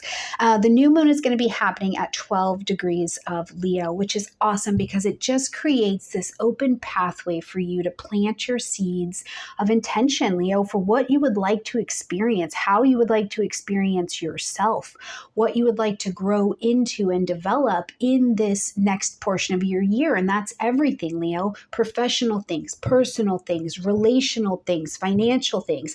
But really, I think it's a powerful moment in your birthday season for you to really just go, I am possible. I am possible. It's possible for me to do these things. It's possible for me to have these things. I also think it's a really poignant time for you to lay down the dreams, hopes, and wishes that just actually don't fit with you anymore. What a beautiful time for you. Now, on the same day, we're going to see that Venus moves into the vibration of Virgo, okay? So this is going to start to light up your second house space. Venus is an attracting in energy, so it's pulling things towards you, especially in the realms of your finances, your self-worth, your own values. What do you value is important to you? Things having to do with your possessions. But I want to talk specifically for a minute, Leo, about your money, things going on in the financial world. Venus is going to move into Virgo. It gets very practical. So you're really coming down to the nuts and bolts, right? You're getting to these numbers in the budget. What are the actual priorities with your finances? What needs to happen? You're getting very honest about if you have the resources, you don't have the resources, what skills you can use to let the resources flow to you. But as we get to the end of the month, August 25th, August 28th, right in this space, Venus is going to move far along to get into an opposition with Saturn, who's retrograde, and Neptune. They're both in Pisces. And I think that this is really important because it's a space where you are kind of taking off the rose-colored glasses, right? Maybe you've had some really big, lush idea about something that you wanted to do or that you wanted to create. And now you're being tasked with really looking at, does that work? Can I make that happen? Or if I do want to make that happen, where do I have to really step up in responsibility? And get it sorted. So it's really going to be, this month, especially in the world of finances and value. I think it can apply just as much, Leo, to your value. I heard somebody say once, if you want to have good self-esteem, you have to do esteemable things. And this, I think, is a beautiful place to say if what you want is a different wealth experience in your life, you have to do the things that the wealth builders are doing. If you want to have a different fitness, if you want to have if you value something different, you have to get in the same room with people that are playing in the same game that you're playing in. I hope that makes some sense, Leo, because you got a lot of power to work with that this month. Now, when we get to the 5th, we're going to see Mercury step into its retrograde. And from the 5th until the 14th, Mercury is actually going to retrograde from 4 degrees of Virgo all the way back to 29 degrees of Leo. So this first part of the retrograde is now you're also re-looking at some financial decisions or value decisions that have come into your sphere. But the rest of the retrograde from the 14th to the 28th, we're going to see that Mercury steps back into Leo and is going to go all the way to 21 degrees of Leo. So when you're looking at this on your chart, you want to identify between 4 degrees of Virgo backing up to 21 degrees of Leo. And in your mind, go back to things that started to come up for you about you, conversations that you had around about July 16th when Mercury moved into its pre-retrograde shadow time, okay? Now we'll see a full culmination of this September 11th. When we get to the 19th, it's a busy day. It is a very busy day and it's a lot of energy. I'll be covering this in the weekly as well, but let's talk about it right now. On the 19th, first and foremost, we've got a full moon happening at 27 degrees of Aquarius. So this lights up your 7th house space. So this full moon is asking you to end something, acknowledge something, or to make an adjustment. And you're making an adjustment or a pivot from something that you started about 2 years ago when the new moon was in Aquarius. Okay, so thinking back, going, okay, what was I working on there, especially in your partnerships? Now, for some of you, this full moon, I think, does speak to there's an ending. There's a separation in some kind of relationship. It's not happening. It's just not working out. For others of you, it's like the wall is coming down. You're not trying to guard and protect yourself so much anymore. And a new friendship, a new mentorship, a new romance can come into your life, but it's of a more significant and important value. The thing that I think is really critical is because Pluto is at just that 1 degree of Aquarius and has really been shaking this area for you, that in terms of even friendships, Leo, or connections that you have, clarity is kindness. What do you want? What is a healthy relationship? What do you want to experience in relationships? Leo, where are you realizing that you're like, I actually don't know some things about partnership, whether that's business partnership or romantic partnership, and you're having to be open-minded enough to learn and to be taught, and also to let the things die off that just don't work anymore. They don't fit anymore. It's okay to just let them go, okay? Now, at the same time that this full moon is happening, we're going to see that Jupiter and Saturn are squaring against each other, and this is a big deal. This is a big transit for us because as the planet of expansion, over in your 11th house, social media, social things, friends, your long-range goals and ambitions for yourself, as that squares against Saturn, who's over in your 8th house of assets and intimacies, what we see is there's tension. You may have really believed in something and you're seeing that it doesn't work out anymore, or the structure in the way that it was previously built does not work out anymore. Even if it's a belief, I really believed this for a very long time and maybe something is proving you wrong. It's interesting at this full moon with the square of Jupiter and Saturn, something that you could also be being shown right now, Leo, you kind of don't want to believe it. So this is where some of the tension can come from as well. You're like, I don't like it. I don't want to believe that, or there's some kind of shakeup in your relationship and you have to relook at it, and you have to look at, where your own behavior patterns are leading to drama or where someone else's are. This can also be a time too with Saturn being in Pisces, just in general.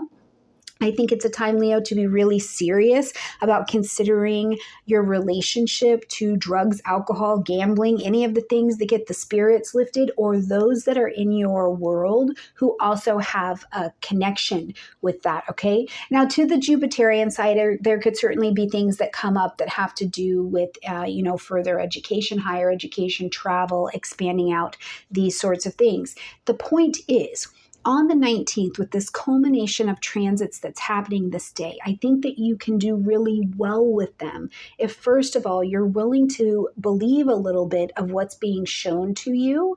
If it is something that is telling you, if you can pick up the slack, be more responsible for yourself and how you're navigating these situations, first of all, I think it allows you to step up in a space where in the season where you're deciding and you're calling in who you want to be next and how you want to show up, it calls us a level of recognition and advancement of yourself personally to the surface. But also, when we are in alignment with ourselves, I think we feel good from the inside out. Even if we've needed to shed something that we thought was the thing, when we're in the truth, it usually feels pretty good after it pisses us off, right? All right, when we get to the 22nd, now it's not birthday time anymore.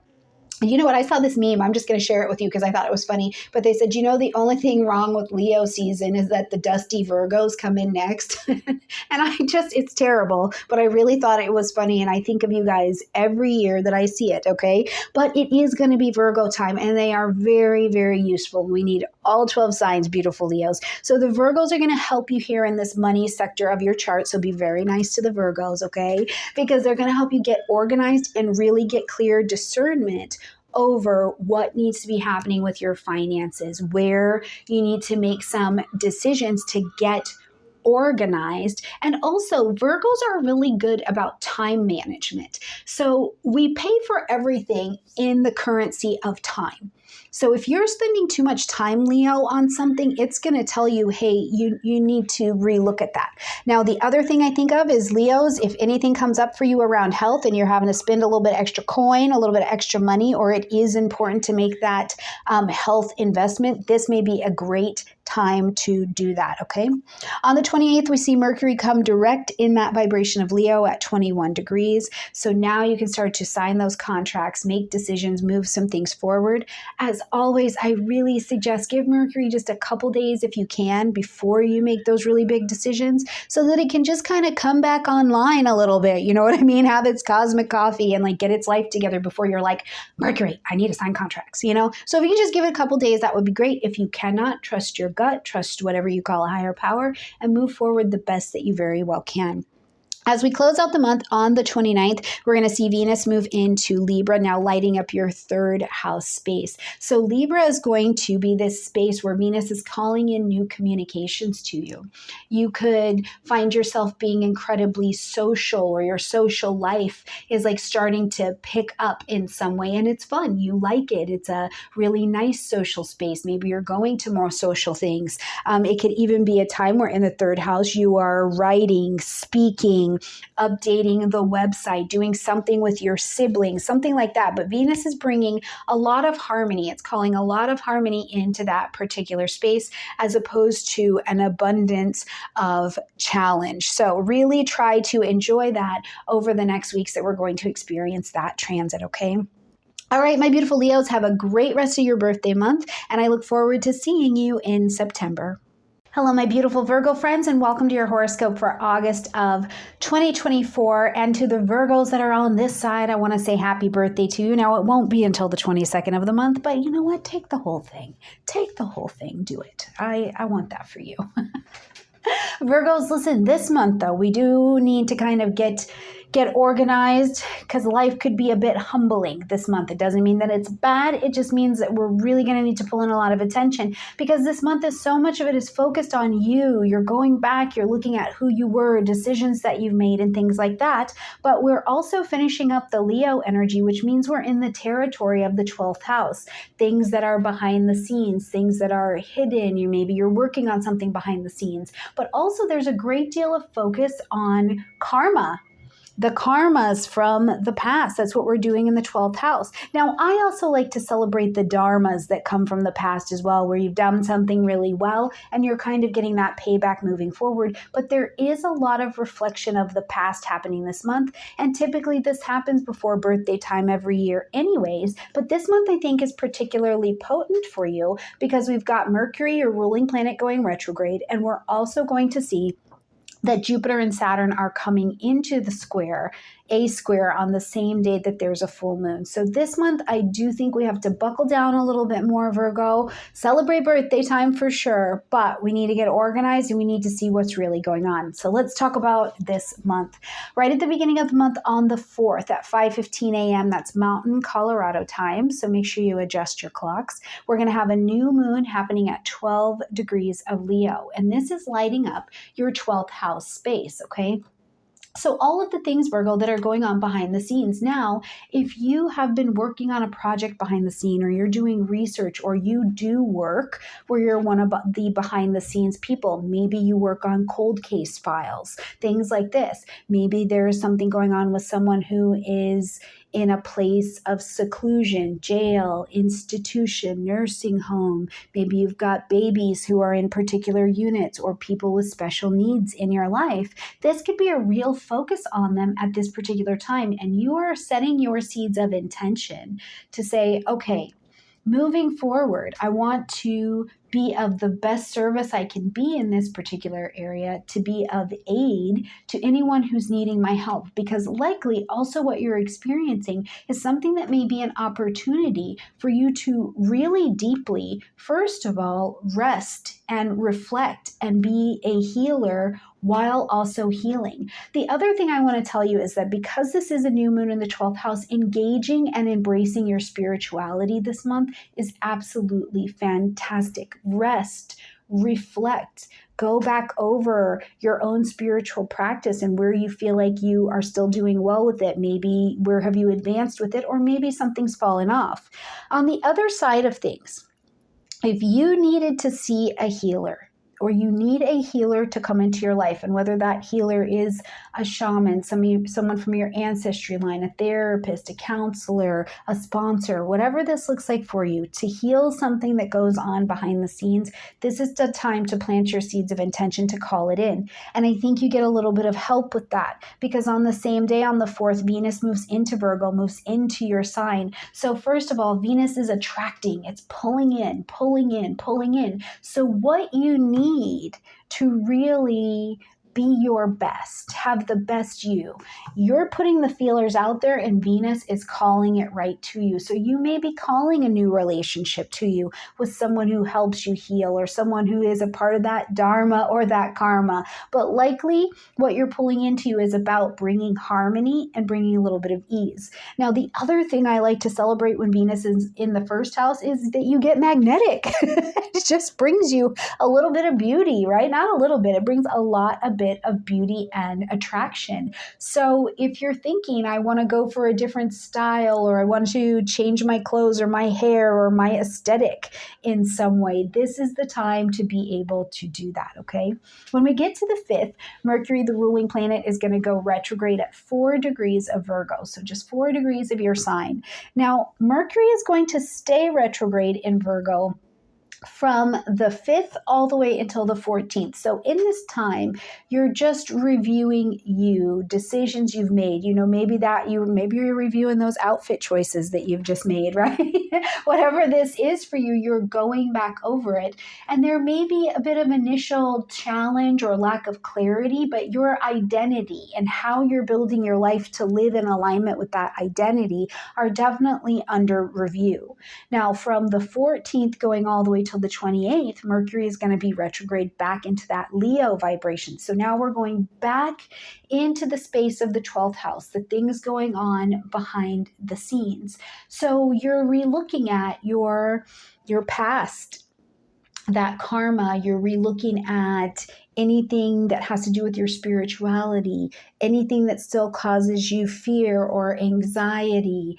These things will come up. But I also really like this retrograde time for if you were working on something behind the scenes, it's not quite ready yet and you needed more time. This is a time to make those particular adjustments, okay? On the 19th, it's a very busy day. First of all, we've got the full moon, which is a lot of energy packing into a day anyways. It's happening at 27 degrees of Aquarius and is squaring its own ruler. So there is something quite fixed trying to end, acknowledge, or be adjusted. It's asking you to pivot. Now, this is going to be in your 6th house space. So the space of your daily routines, health, wellness, you know, if you are employed by somebody, so employment, this could be you. If you're a freelance person or you own a company, this is your employees or your projects, the things you engage in a daily way. So as we're seeing this full moon and you need to pivot, there could be something in your day-to-day routine that you're like, this is not in alignment. I need to navigate a different way. But I also think that some of what's happened is, you know, if you took on a project or you took on a workout or you took on a daily routine that doesn't actually fit anymore, this is your chance to pivot from that and be like, oh, okay, I'm going to take on a new daily routine. I'm going to leave this job and move to another job, right? It's like you found your correct fit. Now, the only thing I want to be mindful of under that energy is that Jupiter and Saturn on the same day are going to be clashing against each other. So this is here on the 19th. And as Jupiter and Saturn are squaring against each other, this is going to light up your 10th house and your 7th house. So there could be challenges in your relationships regarding your work or your title in public. You know, what do we call you in public? Do we call you CEO? Do we call you mom? Do we call you wife? Do we call you father? What's the title that we call you in public? Because that's every bit as important as just the career and the work that you do. But something in a partnership is tense. It's like it's breaking down. And it doesn't mean that it has to go away, but it does mean in the form that it has previously existed, that won't work anymore. Okay, so the other thing I think about in that 7th house is that this is also the space of open enemies. So you know somebody doesn't like you. You know you have a challenge here.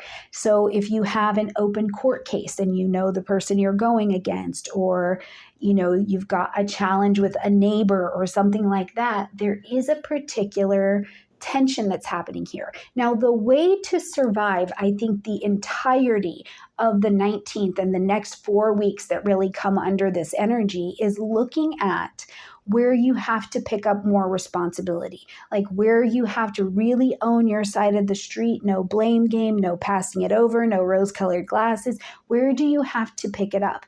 And there's this quote that I really love, but they say, if you want to have better self-esteem, you have to do esteemable things. So in the area of your career or your title or your relationships, really this month, Virgo, I want to ask you to look at it. You know, are you avoiding doing something or avoiding putting out an idea or something because you're afraid of what will they think of me? What will people say? Whatever it is, because this tension is here to help you take an action and get it out of the way. And it's really important this month, okay?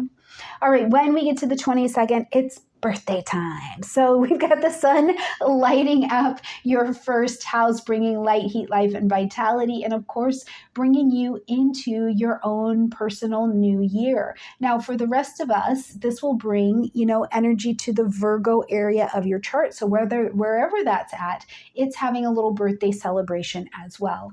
On the 28th, we see the ruling planet Mercury coming out of retrograde at 21 degrees of Leo, again in this 12th house space. So now anything that has to do with the past, immunity issues or mental health issues or fears or any of these kinds of things, you can handle them and make better decisions of a pathway to move forward and really be successful with decisions, contracts you're going to make, anything like that, okay? As we're going to close out the month on the 29th, Venus is moving into the vibration of Libra, and this begins a conversation in your second house.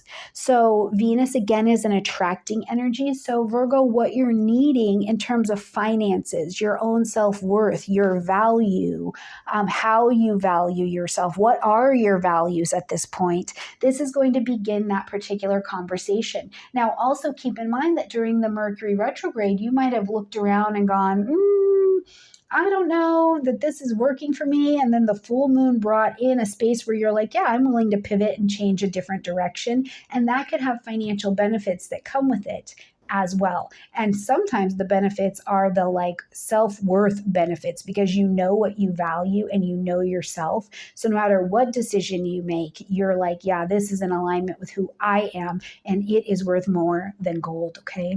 All right, my beautiful Virgos, have a beautiful beginning to your birthday season. Let me know how it's going in the comment section down below. I love you and I'll see you in September. My absolutely beautiful Libra friends, and welcome to your horoscope for August of 2024, where Libra, listen, it's a bumpy month.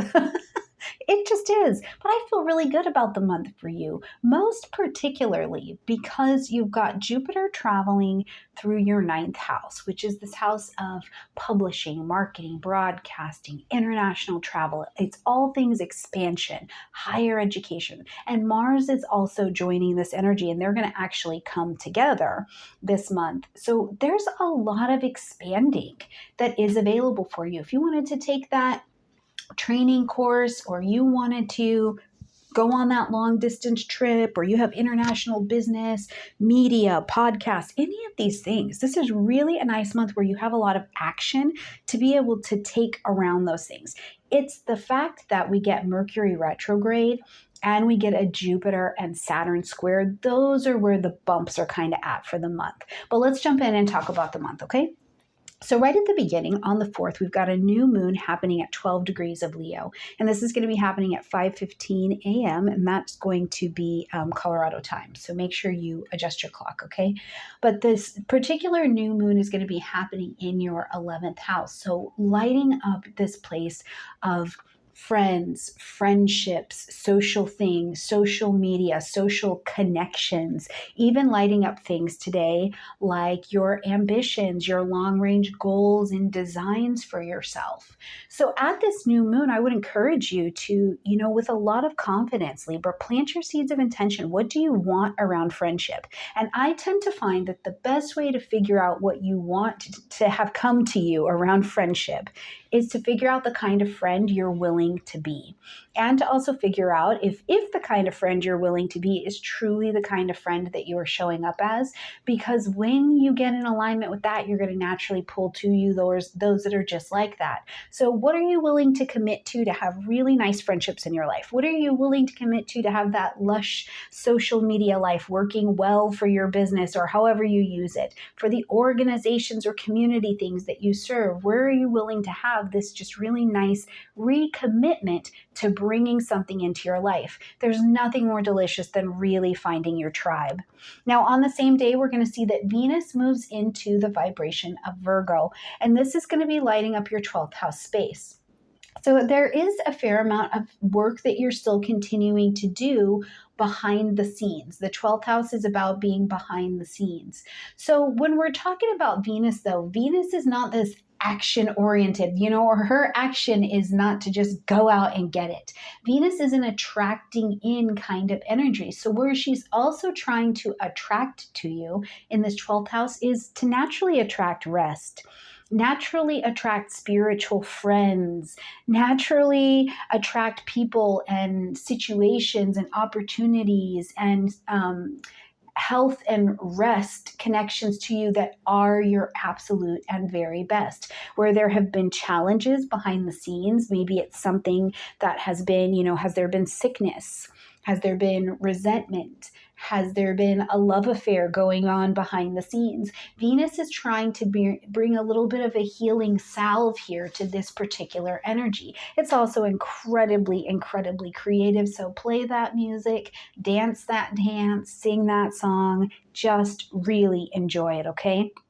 On the 5th, we're going to see Mercury step into its retrograde at 4 degrees of Virgo. So still again in this 12th house space. Now from the 5th to the 14th, Mercury is going to be here in this 12th house space. So again, you're looking at all things behind the scenes, anything coming up from the past, hidden enemies, things having to do with your mental and spiritual health, behavior patterns, all of those things. Now you're going to be in a review of them.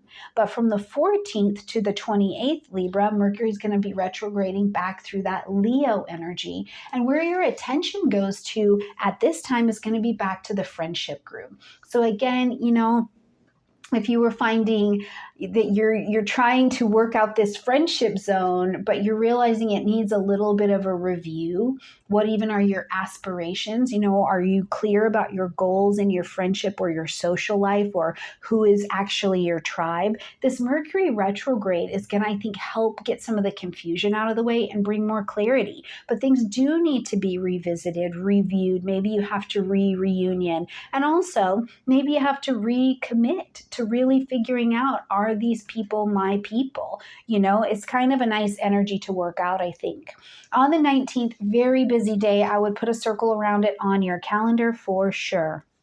First of all, we've got the full moon happening at 27 degrees of Aquarius. Now, this lunation is also going to be squaring one of its rulers. So for me, this is always a signal that we're bringing up a bit of intensity. Now, it's nice because it helps to break out something that's been stuck here for a while. So for you, something that's been in this 5th house, romance, dating, for those of you who are trying to have babies or do adoptions, things like that, these energies can get things rocking and rolling and moving forward, which is really lovely, right? So there's a lot of pleasure and play that comes with it, but it's also asking you to end something, acknowledge something, or to make an adjustment. We have to make an adjustment, which is, one, do you need to break up with, Aquarius, old ideas about what's right for you in terms of romance and make space for the universe to surprise and delight you with something new? Is there a new sport, hobby, creative talent, creative, what am I saying? What's the word I'm looking for? Like your spectator sports or something like that you can go see or you can be a part of, where you're really like just letting love in. You're energized almost by making this pivot, going, wow, I'm breaking out of my old pattern. Now, where the challenge, I think, can be is that we've also got Jupiter in a square to Saturn here on the 19th on the same day. And as these two are squaring against each other, it can feel like you're trying to pursue something and you're trying to move it forward. You're trying to expand and do this daily routine. And it feels like something is stuck, but you don't want to believe what's stuck, right? There's this tension and you're kind of denying it just a little bit, Libra. I would tell you, buy into it. Buy into it and let the obstacles that are presenting themselves show you where you've got to grab a little bit more responsibility for your routine, for your daily routine, your health, your wellness, what's going on with your job. You know, in the very daily sense, you can let this energy help you instead of being an obstacle just standing in your way, okay? As we get to the 22nd, the sun is now going to move to 22 degrees. It's going to, on the 22nd, move into the vibration of Virgo, of course, lighting up this 12th house space. So it's time to rest. It's time to rest. It's time to reflect, because birthday season will be rolling in absolutely no time, and you have got to be ready. You have got to be refreshed. You have had to have done your spiritual review of the year to make sure that you are ready for what's coming for you next year, right? But it's also the time too to look at the karmic things that are coming up. Where have you treated people some kind of way, or now you're learning that lesson? But where is the Dharma, where you've treated someone really well, and that's also coming back around for you.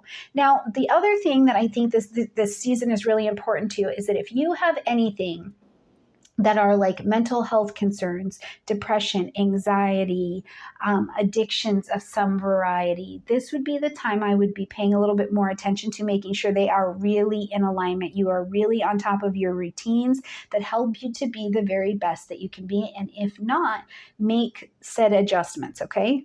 On the 28th, we see Mercury coming direct in the vibration of Leo at 21 degrees. So now this is going to move this energy forward in the friendship zone. So any conversations that you've had or reflections that you've done, I think you can feel a lot more secure, and like the confusion is out of the air, and there's just a more steady path in who your tribe is, where you want to have your friendship zones, feeling like you're a part of. As we close out the month on the 29th, we see Venus shift into the vibration of Libra. So Venus is coming home into your sign. You're attractive. You're maybe feeling a little bit more like, okay, I got my feet underneath me. I've reviewed my life. You know, you're also a bit more magnetic. And if you have been clear in your friendship group about who you are, what you need, and what your aspirations are around your friendships, your social spaces, it's a lot easier to feel like you're shining really big and really wonderfully bright and attracting that love to you, because you're like, yeah, these are my people. I know who I am, they know who I am, and we're all here together. It's such a lovely magnetic energy. Now, on a very Venus level, let me tell you, this can draw a partner to you. Absolutely. Plus, you were shifting energy around the 19th in this 5th house of love, romance, pleasure, play, children. So if you're like, yeah, I'm willing to just let the universe have me. I don't want to be with anybody. I don't want to be with anybody is like the keywords to the universe to bring somebody in. So just keep in mind that you're also incredibly magnetic, not just for romance, but all the things you'd like to call in as we get to the end of the month. All right, beautiful Libras, have a great month. I look forward to seeing you in September. Hey, my beautiful Scorpio friends, and welcome to your horoscope for August of 2024. For Scorpio, I just think it's kind of an interesting month. First of all, we do have Mercury going retrograde.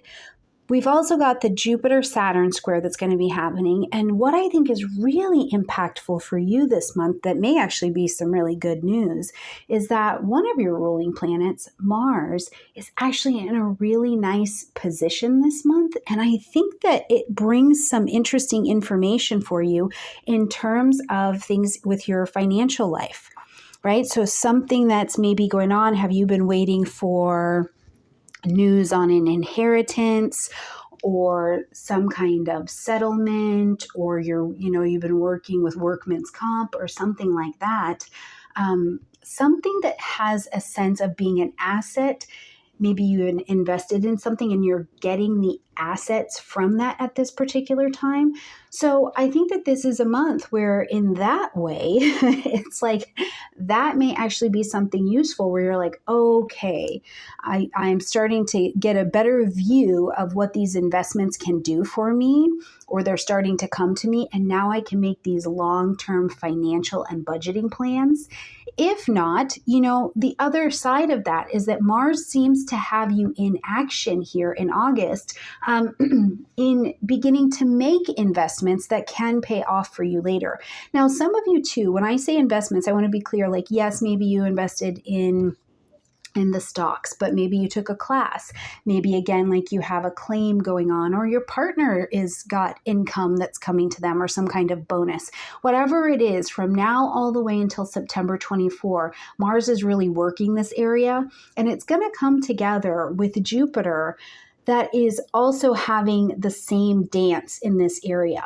But the Jupiter component of this is that Jupiter is actually tapping, I think, a little bit more into the vulnerability. Mars is about be about it, and Jupiter's like, well, we're having the wisdom to feel about it, as well. So as Jupiter is doing its work here, there's an opportunity, I think, for growth. You're simply growing, but the growth really comes out of feeling like you're quite vulnerable if you don't grow in this particular investment and asset arena. So the good news is I think that is definitely in your favor. Okay, Scorpio, let's jump in and talk about the month.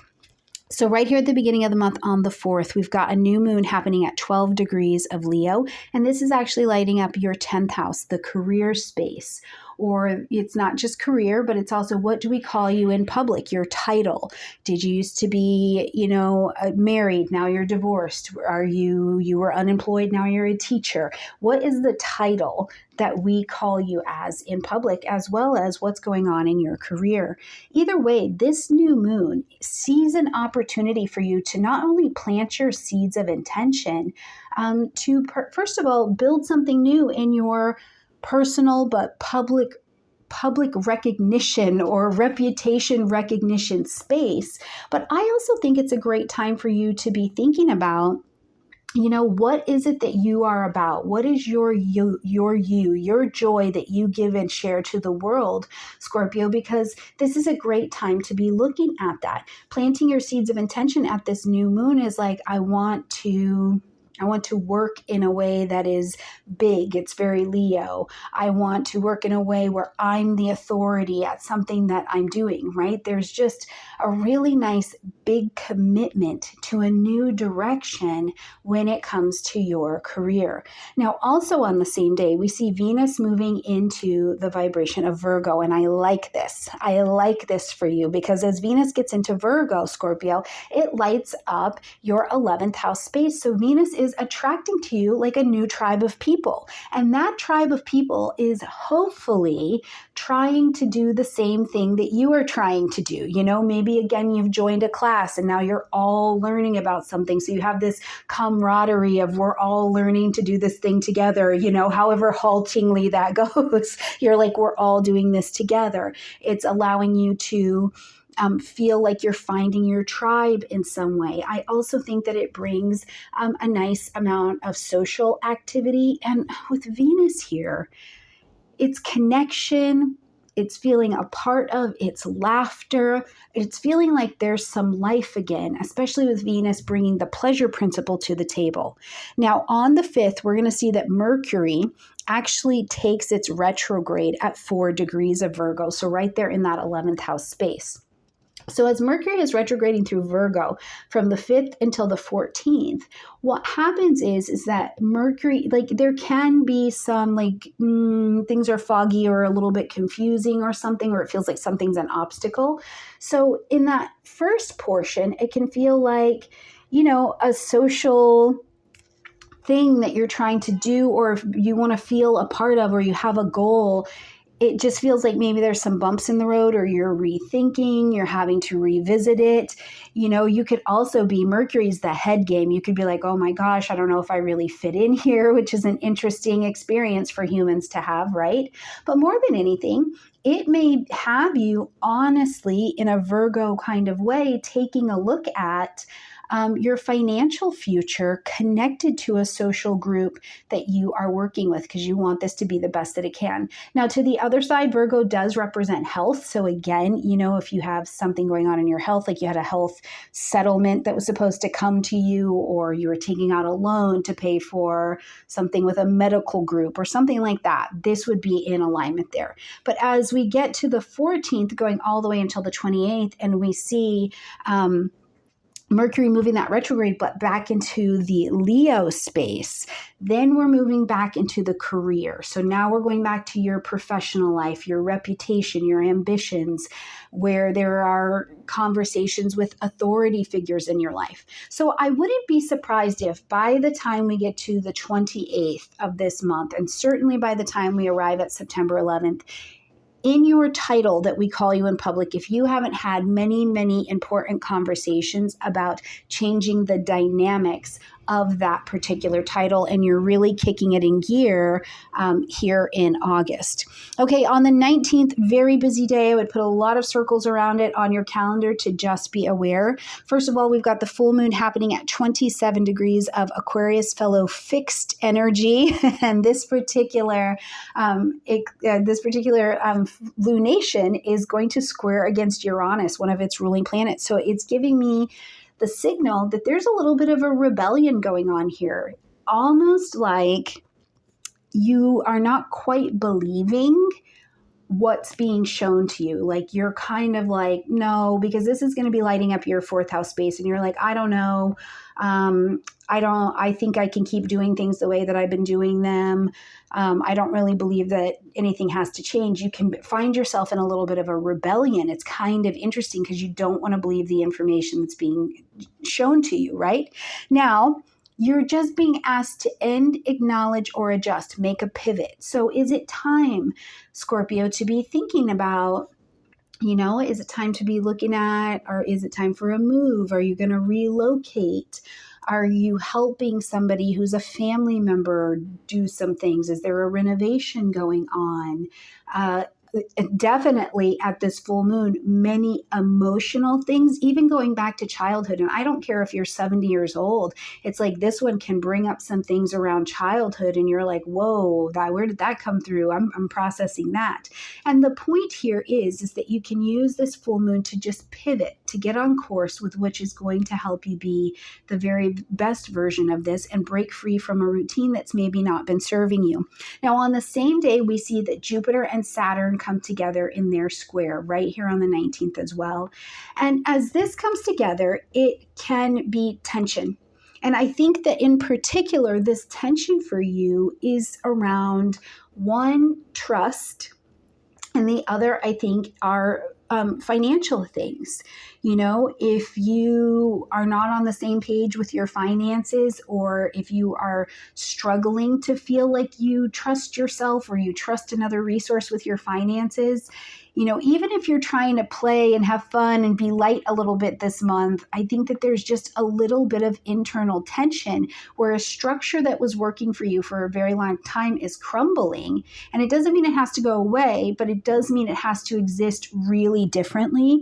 And the way I think on the 19th to really thrive through the entire challenge of that energy that may unfold over the next 4 weeks is to look at where you can do something about it. Where can you pick up more responsibility? Maybe the responsibility is to be vulnerable and learn the next thing instead of struggling to try and keep it like it used to be.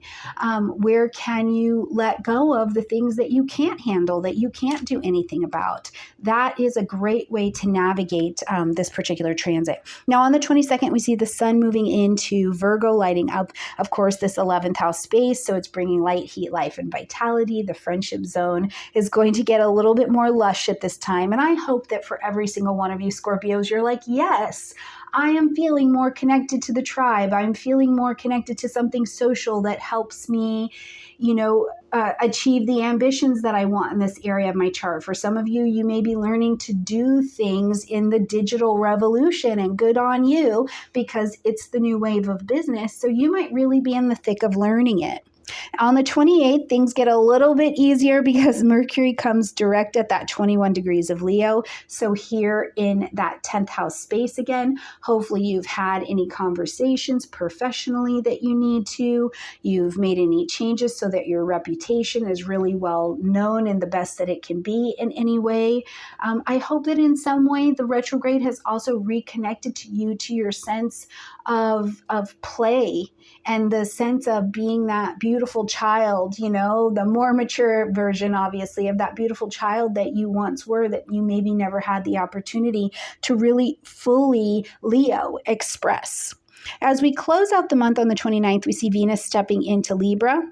And this is going to light up your 12th house space. So now things behind the scenes are just being called nicely to you. So if you've been working on a project behind the scenes, or if you have had anxiety, depression, things going on like that, Venus is calling to you some healing. It's calling to you some ease, some harmonizing. If there have been patterns of behavior that have not been the best, Venus is calling some help to you. Also, this is an incredibly creative time because Venus is in such comfort being in domicile in Libra. I would tell you, create, write, paint, share your spiritual news, share things that are not of value to you anymore, but someone else may benefit from them. That's a great way to actualize the rest of this particular month. And we're going to see the Venus and Libra transit continuing, you know, to go on as it gets through Libra when we're traveling in September. All right, Scorpios, let me know how it's going for you in the comment section down below, and I'll see you in September.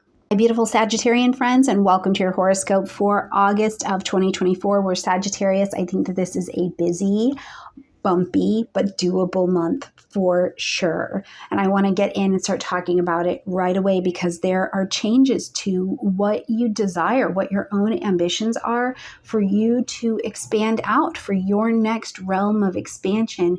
And it will need to happen this month that you have to have some conversations, maybe more than once or twice, in order to get exactly on the course of the direction you would like to go to expand. But let me tell you what, I think that it is really, really worth it, okay?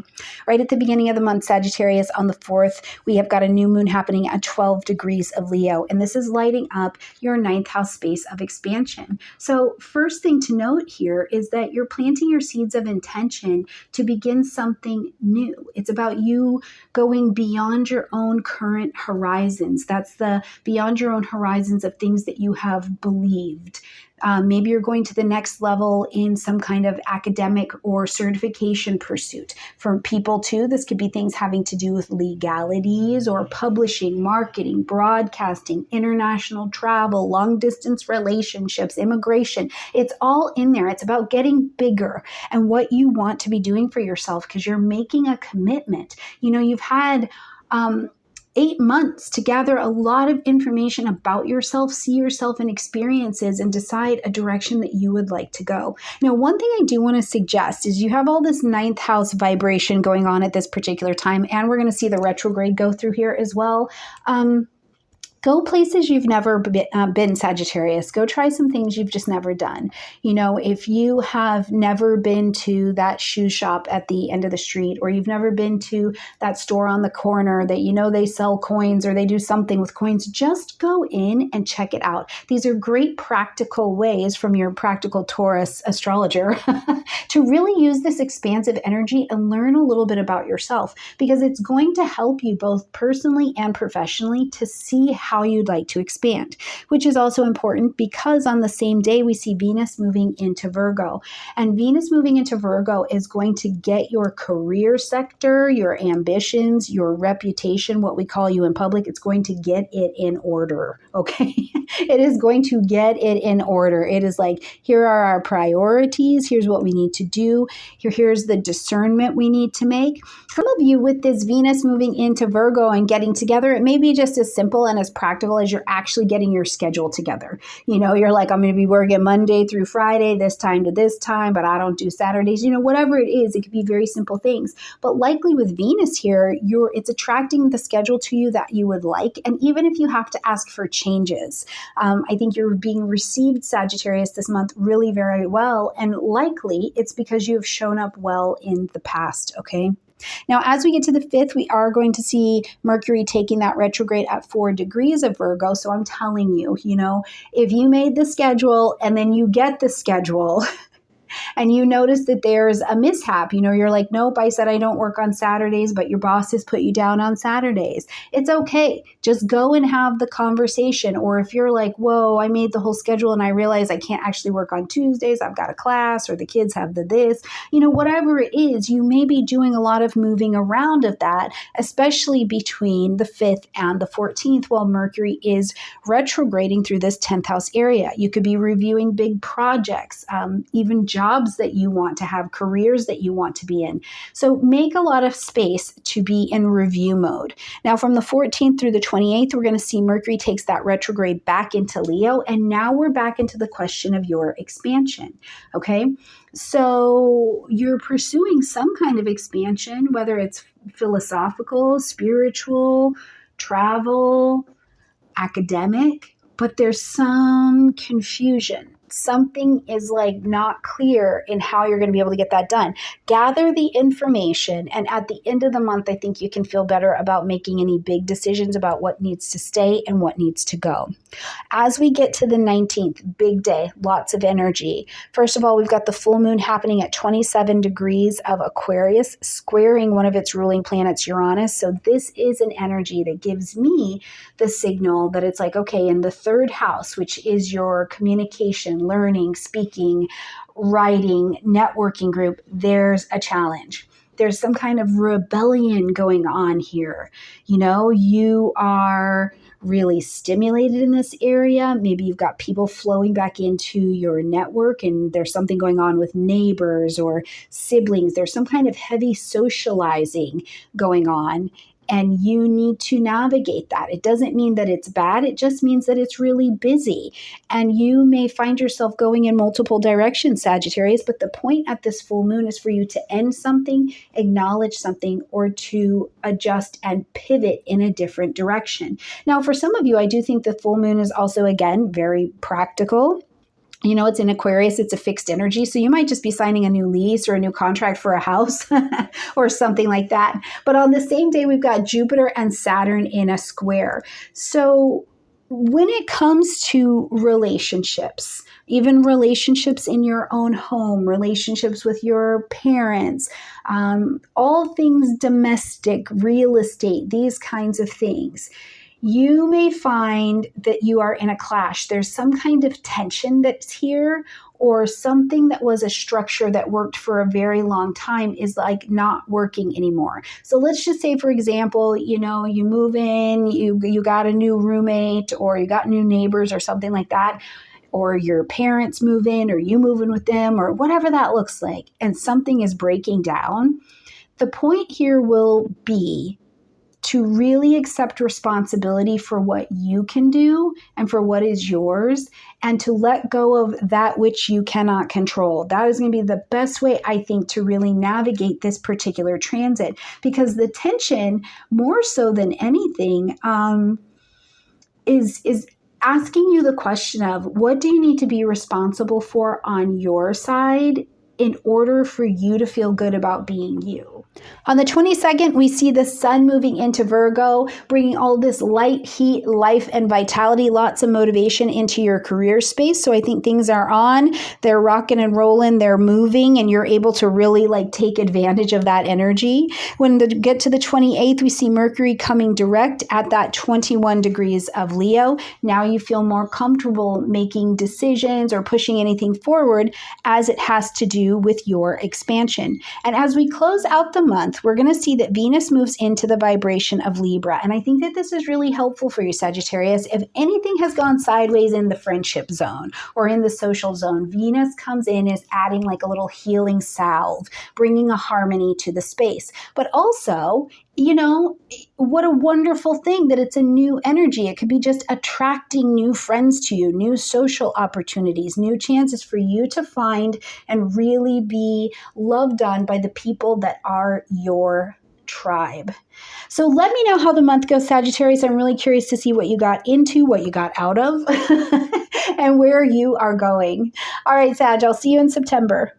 Hello, my beautiful Capricorn friends, and welcome to your horoscope for August of 2024. And Capricorn, I just have to tell you right out of the gate, I was talking with another astrologer, and he and I were just talking about the general energy of the horoscope for Capricorns for this month. And we both said, if you're going to travel, make sure you have your legal documents. I mean, how cool is that when, two astrologers are looking at the same horoscope and we go, man, we have to make sure you have those legal papers. So that is what I have to start by telling you. And any astrologer who's telling you something different, I wouldn't buy it from them. So make sure this month that you have your legal documents.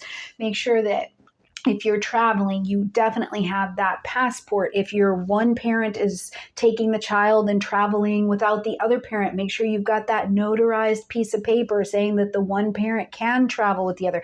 Anything you could need, because we've got Mercury going retrograde this month.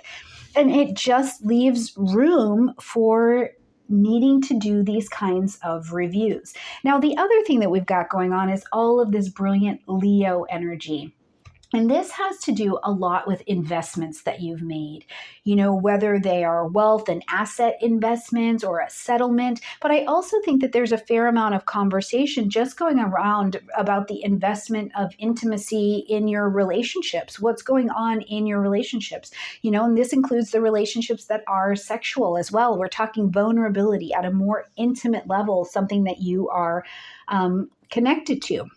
But as we start out this month, Capricorn, on the 4th, we've got a new moon happening at 12 degrees of Leo, and you're planting your seeds of intention to kind of open this pathway for what you would like to commit to in terms of your intimacy and your assets. And one of the biggest questions I have for you, Capricorn, is truly are you clear on what your desires are, whether they be your sexual desires, whether they be your healing desires, things that, you're driven by motives? Are you clear about what your passions and your needs and your desires are, in order to explain those to another human being, whether that also be a financial desire? You're like, I would like to go to school. I would like to take out this loan for the purpose of going to school, right? Just clarity is so much key. But at this time, you're committing to going into that vulnerability, building that intimacy, building that asset. I do think that some of you this month may be making different wealth plans and strategies, or you're having royalties come your way, or maybe there's a bonus that's coming on.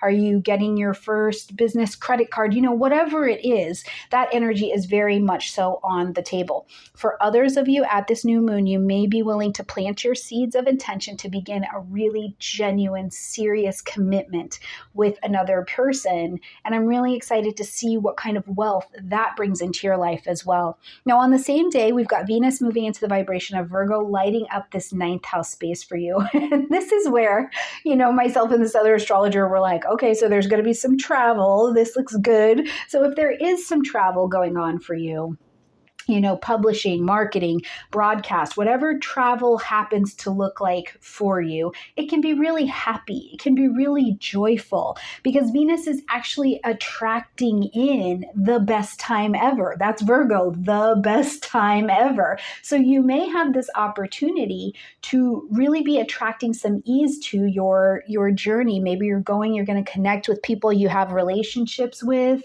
and you're really looking forward to that. However, on the 5th, we see Mercury start its retrograde at this 4 degrees of Virgo. So this is where we said, have your travel documents. Have your travel documents. This is the month for whatever you're doing, even if you're not getting on the plane, train, or automobile and traveling. Have your CYA in place. Save those emails so that you can, the kids call them receipts. You can bring receipts. If somebody says, no, you never sent me that information, you're like, I have the receipts. That's what the kids call them. I think that's so funny. But make sure that your CYA, which is cover your behind, really, really together, okay? Now, another thing to think about during this retrograde is that from the 5th to the 14th, because Mercury is retrograding in this Virgo space, it's really a lot about how you are also going about your expansion, your travel, your publishing, marketing, and broadcast, because Virgo is going to be tapped into the discerning details that need to happen, the priorities that need to get done in order for this to be the best. But when we get from the 14th to the 28th and we see that retrograde slides back into Leo, now we're going back to this space of the intimacy and the assets. What started coming up for you, Capricorn, around July 16th? This is when we saw Mercury come into its pre-retrograde shadow time. So was there an investment, a wealth building cycle, or a plan, something to do with a trust or an inheritance or something in an intimate relationship that was starting to peak up at that time? Because now it's here for your review until the end of the month. On the 19th, it's a big, busy day energetically. First of all, we've got the full moon happening at 27 degrees of Aquarius, and it is squaring one of its rulers, Uranus. So the full moon is already asking you to end something, acknowledge something, or to pivot, make some kind of adjustment, okay? So as it's coming here, it's in your second house. And this can be really interesting because, first of all, this can be in a way that you earn money for yourself. You use your creative skills and talents or your labor to earn money and bring money in. This could be if you are in a job or you're working with people and it's not the right alignment, you might be willing to separate from them. If you're in a job and it's not the right thing, you might be ready to be really looking for that next place that you can work. Now, to the other side, it is a full moon in the second house. I think you have to be mindful of your money, because just as easily as money can come to you, money can stop coming to you as well. So it's a great time to really look at those assets, all of that stuff that's happening in the 8th house for you, that Leo vibration, on how you can continue to have money flow to you, even if you're not the one doing the work. Really look at your, in quotes, passive income cycles and make sure they're set up for yourself, okay? Also on that day, we've got Jupiter and Saturn in a square to one another. So as Jupiter and Saturn square each other, this is interesting because I feel like someone that you communicate with on a daily basis, there's a breakdown. There's a tension here. Something around this structure, something around this conversation is breaking down. And you're having to see, like, can this relationship with my neighbor, my siblings, my friends, this book I'm writing, is this really going to hold up? Because the Jupiter Saturn is creating that tension where you're like, something about this is making me doubt this. I'm really maybe not in alignment with this as I thought that I was, right? So one of the best things that I think you can do to really rock and roll this particular transit is, first of all, to realize it can bring a bunch of uncertainty in. And the uncertainty won't last. Instead, it's more of a call for you to look at, okay, what can I do? It's literally that. What can I do? What can I be responsible for? Where have I been responsible? So I have less uncertainty about what's changing here, right? So this is going to be a couple days that I really think if you can apply a little bit of responsibility, I know you're good at that, but also some creative solutioning, you can navigate this with a lot more ease. On the 22nd, we see the sun move into the vibration of Virgo. Now it's lighting up fully and bringing your motivation and attention to that 9th house space. So publish, market, broadcast, travel, as long as you have your paperwork. And then I think that you will be absolutely okay. And it'll probably be very good too if you wanted to even book your trip or your travel, or you are planning on studying something in higher education. Maybe you're doing your social media content planning or something like that. Virgo's going to help you be organized. On the 28th, we see Mercury coming direct in that Leo energy, pulling your attention back to the 8th house. Now you can make decisions about those intimacies and those assets. Are we ready to move them forward? Is this a good collaboration or a good connection for us to have together where it's beneficial intimately for both of us? It's also a great day to get an astrology reading. It's going to be a great time to see a therapist as well, okay? Oh, and go to the GYN doctor if that is a thing you need to do. Really good energy for that.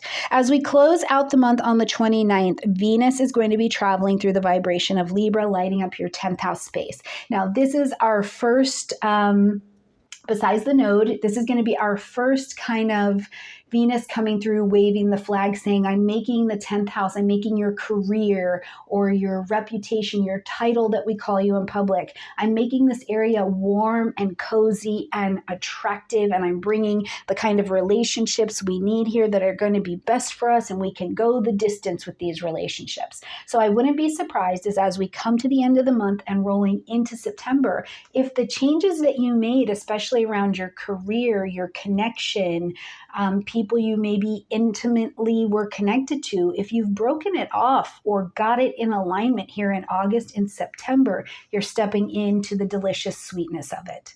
All right, Capricorn, have a good month. Let me know how it's going in the comment section down below.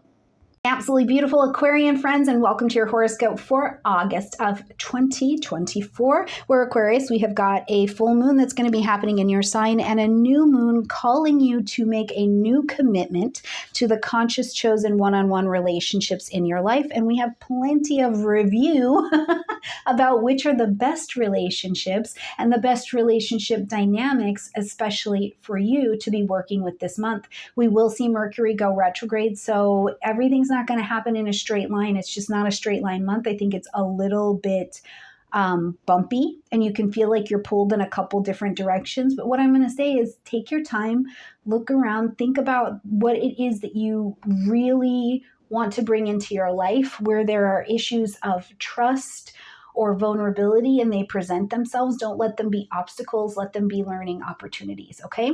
All right, so at the beginning of the month on the 4th, we've got a new moon happening at 12 degrees of Leo. So in that opposite sign, right across the street from you. So this lights up all things in the relationship zone. So at this new moon, you have the opportunity to plant your seeds of intention and create this wonderful archway that you get to walk through, renewed and recommitted to the relationships in your life. You know, do you want to have conscious chosen one-on-one relationships? That's the thing to remember here. Is there a business partnership that you want to go into? Is somebody been an open enemy to you and you're like, I'm willing to put this down. I don't want to have this fight anymore. I'd rather have more collaboration than competition.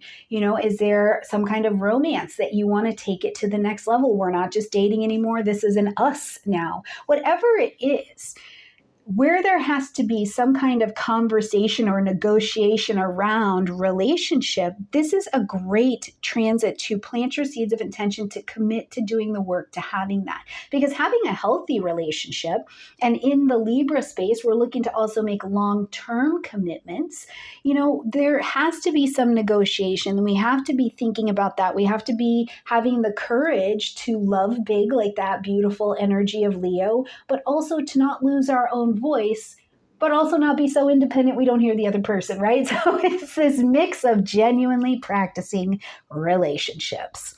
On the same day, we've got Venus moving into the vibration of Virgo. Now, this is going to light up your 8th house space.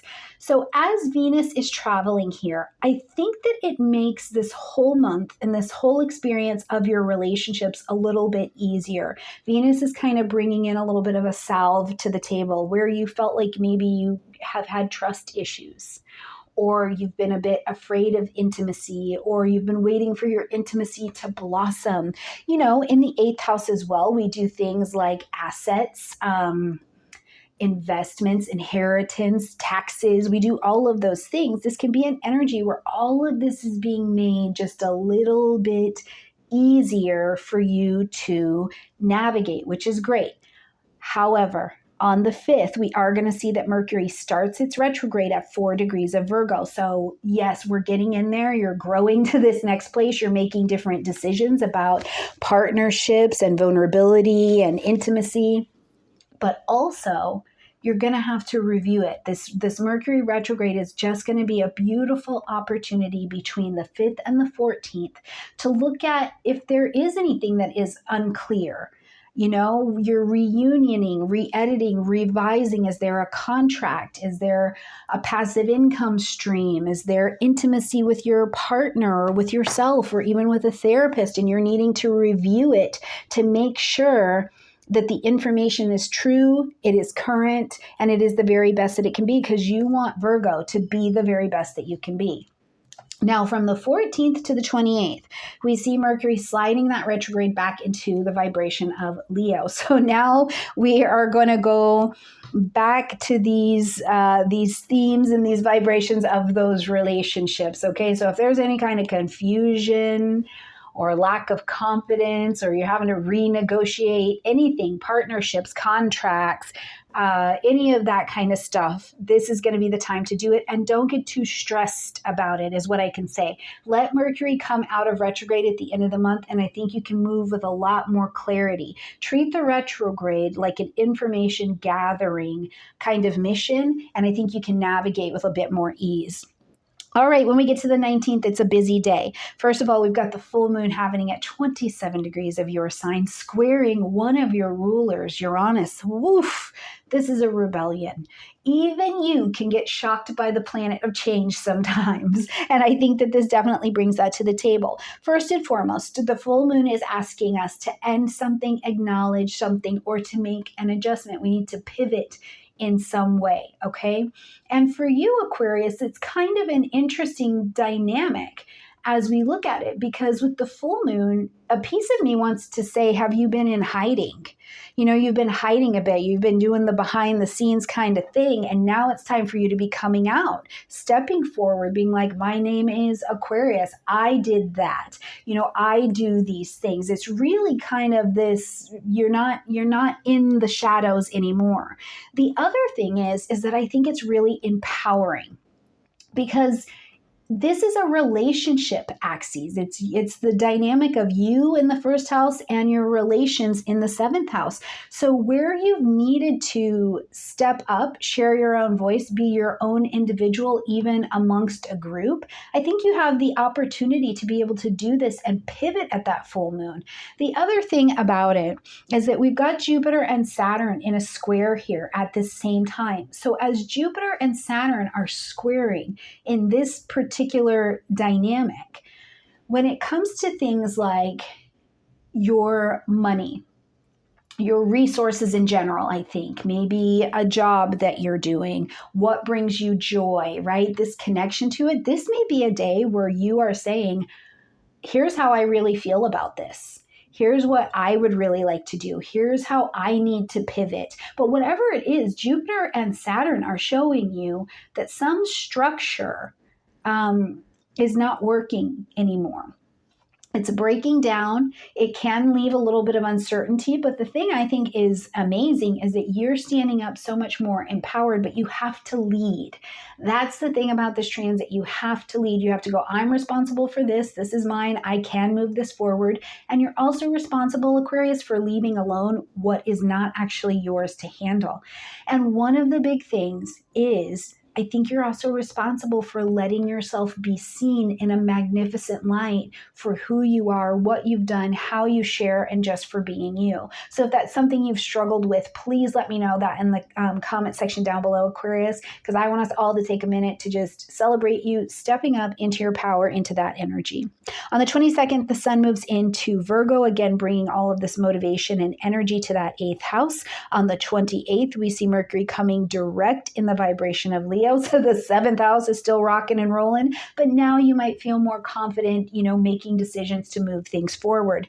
And as we close out the month on the 29th, we see Venus moving into Libra, giving us a preview of what's going to happen as we move towards September, which is Venus is going into your 9th house of publishing, marketing, broadcasting, expansion, faith, right? An expanded faith, things having to do with the law, all of these things. It's moving into your 9th house space, and it is like heralding a flag saying, I'm making this place nice and warm. I'm bringing harmony. I'm bringing value. I'm making this a resource for you before the sun and Mercury and everybody else come into the house. So think of it as Venus giving you a little space where you're getting ready for company. You're getting ready for your sweetest expansion that is to come as we move towards the end of the year. All right, my beautiful Aquarian friends, I love you a ton. Have a great month. Really take care of yourself at that full moon. Step up if it's time for you to do that. And I'll see you in September. My beautiful Pisces friends, and welcome to your horoscope for August of 2024. And Pisces this month, I love it. There's going to be some relationship work. There's going to be some relationship review. going on as we travel this month. And the first thing I just want to tell you is have patience this month with what is developing, but let the information, the actual facts, that's where your opposing sign of Virgo is really very good, because you just, it's like your ability to see the good in a lot of things, or the bad, right? It can just be so full on. And Virgo's like, no, I need the details. You tell me all the details about that. So in this way, if you can love into the Virgo energy, what it's bringing to your relationships, I think you can see that you're getting really good details and letting information come to you so that you know you're making the very best relationship decisions absolutely possible. Let's jump in and talk about this, okay? So right at the beginning of the month, on the 4th, we've got a new moon happening at 12 degrees of Leo. So first and foremost, this is going to start lighting up your 6th house space. So this is going to be a fresh start, everything having to do with your health, your wellness, your day-to-day routines, how you take care of your responsibilities on a, daily. Now, for those of you who are freelancers, or maybe you own companies or something like that, this is great for projects, bringing work to you, calling in maybe a different kind of client if you want to work with them. Now, something else, Pisces, I can never forget to include it when I'm talking about Pisces and the 6th house, is that things having to do with small pets. I'm talking anything smaller like than a horse, okay? That falls into this 6th house area as well. So if there's something going on with pets, or you're wanting to bring a pet into your life, I had a Pisces friend tell me once she didn't want any pets, but then she moved to like Costa Rica. I was like, well, there's all the pets. So whatever you've got going on in the pet arena, this is a great time. Plant your seeds of intention. And for other Pisces who, maybe you're dealing with people, you're a volunteer somewhere, or you're employed somewhere, and you've got coworkers, plant your seeds of intention for what you would like in co-working relationships, okay? When we are also on the 4th, we see Venus now move into that vibration of Virgo. And Venus here is bringing a healing salve to this area of your relationships. Venus is going, I want to attract to us the very best relationships with the facts, the details, the information. It's healthy, right? It's the very best relationships we can be in, which includes business relationships, romantic relationships, but not just romantic relationships where you're dating. We're talking about you're at the next level. We're going to live together. We're going to get married. We're going to seriously be a committed couple and move forward in that kind of way. Virgo, or Venus in Virgo, is bringing this the very best that it can be. And you may also be being of a lot of service in your conscious chosen one-on-one relationships. Is it a particularly busy time with the kids and you're baking all of the classroom goodies, or you're, making friends with the coworkers in carpool? What does this look like for you in your life? Either way, Venus is bringing the edge down and making it a lot nicer. Now, as we get to the 5th, Mercury is going to start its retrograde in that vibration of Virgo, okay? So from the 5th to the 14th, as Mercury is doing this retrograde time through Virgo, as it comes to relationships, as it comes to how you are dealing with people in public, or contracts that maybe you need to negotiate, maybe you've even got something legal going on, there's some bumps in the road and you maybe have to redo things, re-edit them, revise, reconnect. I always think that Mercury retrograde can bring your ex back, or somebody from the past can absolutely come back. And what I'm going to say is it's in Virgo. So review it. What are the facts? What are the new information? What are the new details? Before we just go, nope, I can't be a retrosexual, you can't come back. Sometimes things come back. And if they've got the right details and they've got the right discernment, it's okay to move them forward, but you'll know that by the end of the month, okay?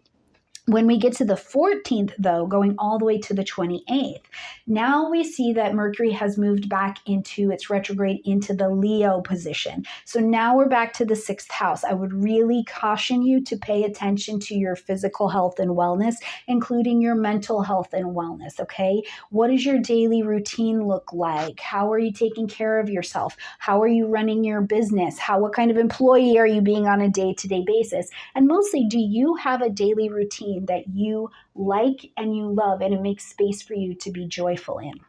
On the 19th, busy day, I would mark it on the calendar. First of all, we've got the full moon that's going to be happening at 27 degrees of Aquarius, and it's squaring its ruler, Uranus, one of its rulers. So this area of your chart, even though that is its ruler, it is being challenged and it is being shocked, right? So this in your 12th house, one of the things I think is, first of all, if you are feeling tired, Pisces, or you're feeling like you have energetic leaks in some way and you need to rest, you need time to rejuvenate yourself, you need a spiritual practice, you need to get into some breath work, whatever this is for you, I would offer you and invite you the opportunity to let your mind settle, like take a load off of your mind. For others of you, you may be working on something behind the scenes and you're seeing where you either have to end it, acknowledge it, or pivot and change directions with it.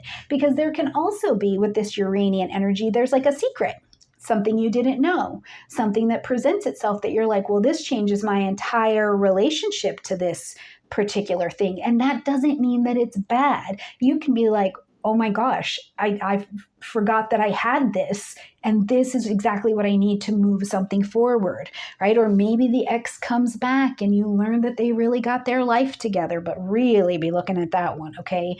If you have a trusted friend, let them also look at that with you, okay? But whatever it is, whatever you need in this 12th house space to clean out the karma, to rest, to recover, to recuperate, I invite you to take that on. Now, we've also got Jupiter and Saturn coming into a square with each other on this day. And that Jupiter-Saturn square, it's a pretty major transit for us. So one of the things that can happen is, again, there's this sense of like, I'm tired. I'm tired, or something in my home just kind of feels like the energy is too heavy, because a structure that you had here, especially in your domestic zone or your family life, something that used to be a structure, it's not there anymore. It's already disintegrated, but now it's like fully breaking down, and you're in a position where you've got to see how you would like to rebuild it. So the one thing I will tell you is that the best way to survive this entire deal on the 19th is, one, to take it easy, and two, to be honest. Do you need to rest? Do you need to recover? And what can you take responsibility for? What can you say, yes, this is what I did, that's true, yes, here's my part, and what things can you let go of because they are absolutely out of your control? And sometimes what happens is, what's out of your control with Saturn and Pisces is you getting the feedback. People don't like it when you're like, no, this is what I'm doing. And people have something to say about it. And you get to say, no, I'm tired. No one is rewarding you, Pisces, for burnout. So if you need it, speak up for yourself and really let that transit work for you instead of against you, okay? On the 22nd, we see the sun move into Virgo, so we're back in the relationship zone. Okay, so you've just got a lot more motivation, and the sun is really lighting this area right now, so you've got a lot of attention to put into it. And on the 28th, we'll see Mercury come direct in Leo, so back in that 6th house area. So you're back to making really conscious decisions. What do you need in your daily routine for it to be joyful? You can sign those contracts and all of that good stuff at this point. And as we close out the month, a bit of delicious energy, I think. We've got Venus moving into Libra, where it is in domicile. It loves that energy. So it's a great time for you to, in your 8th house of trust, intimacy, assets, vulnerability, to be going, you know what? I think I really would like to more seriously partner long-term with something, whether it's an investment, a person, a therapist, astrology, because you believe that by creating that intimate union with this other resource, maybe you're getting a loan, that you are going to be able to manifest something bigger and in a better balance for your own life. Because don't forget that Libra, it wants all this balance, but it is still ruled by Venus. So it wants the very best, sweetest, most delicious relationships and financial life that is available as well. All right, my beautiful Pisces, let me know what you're getting into, what you're getting out of as the month is unfolding. Let me know in the comment section down below. I love you, and I'll see you in September.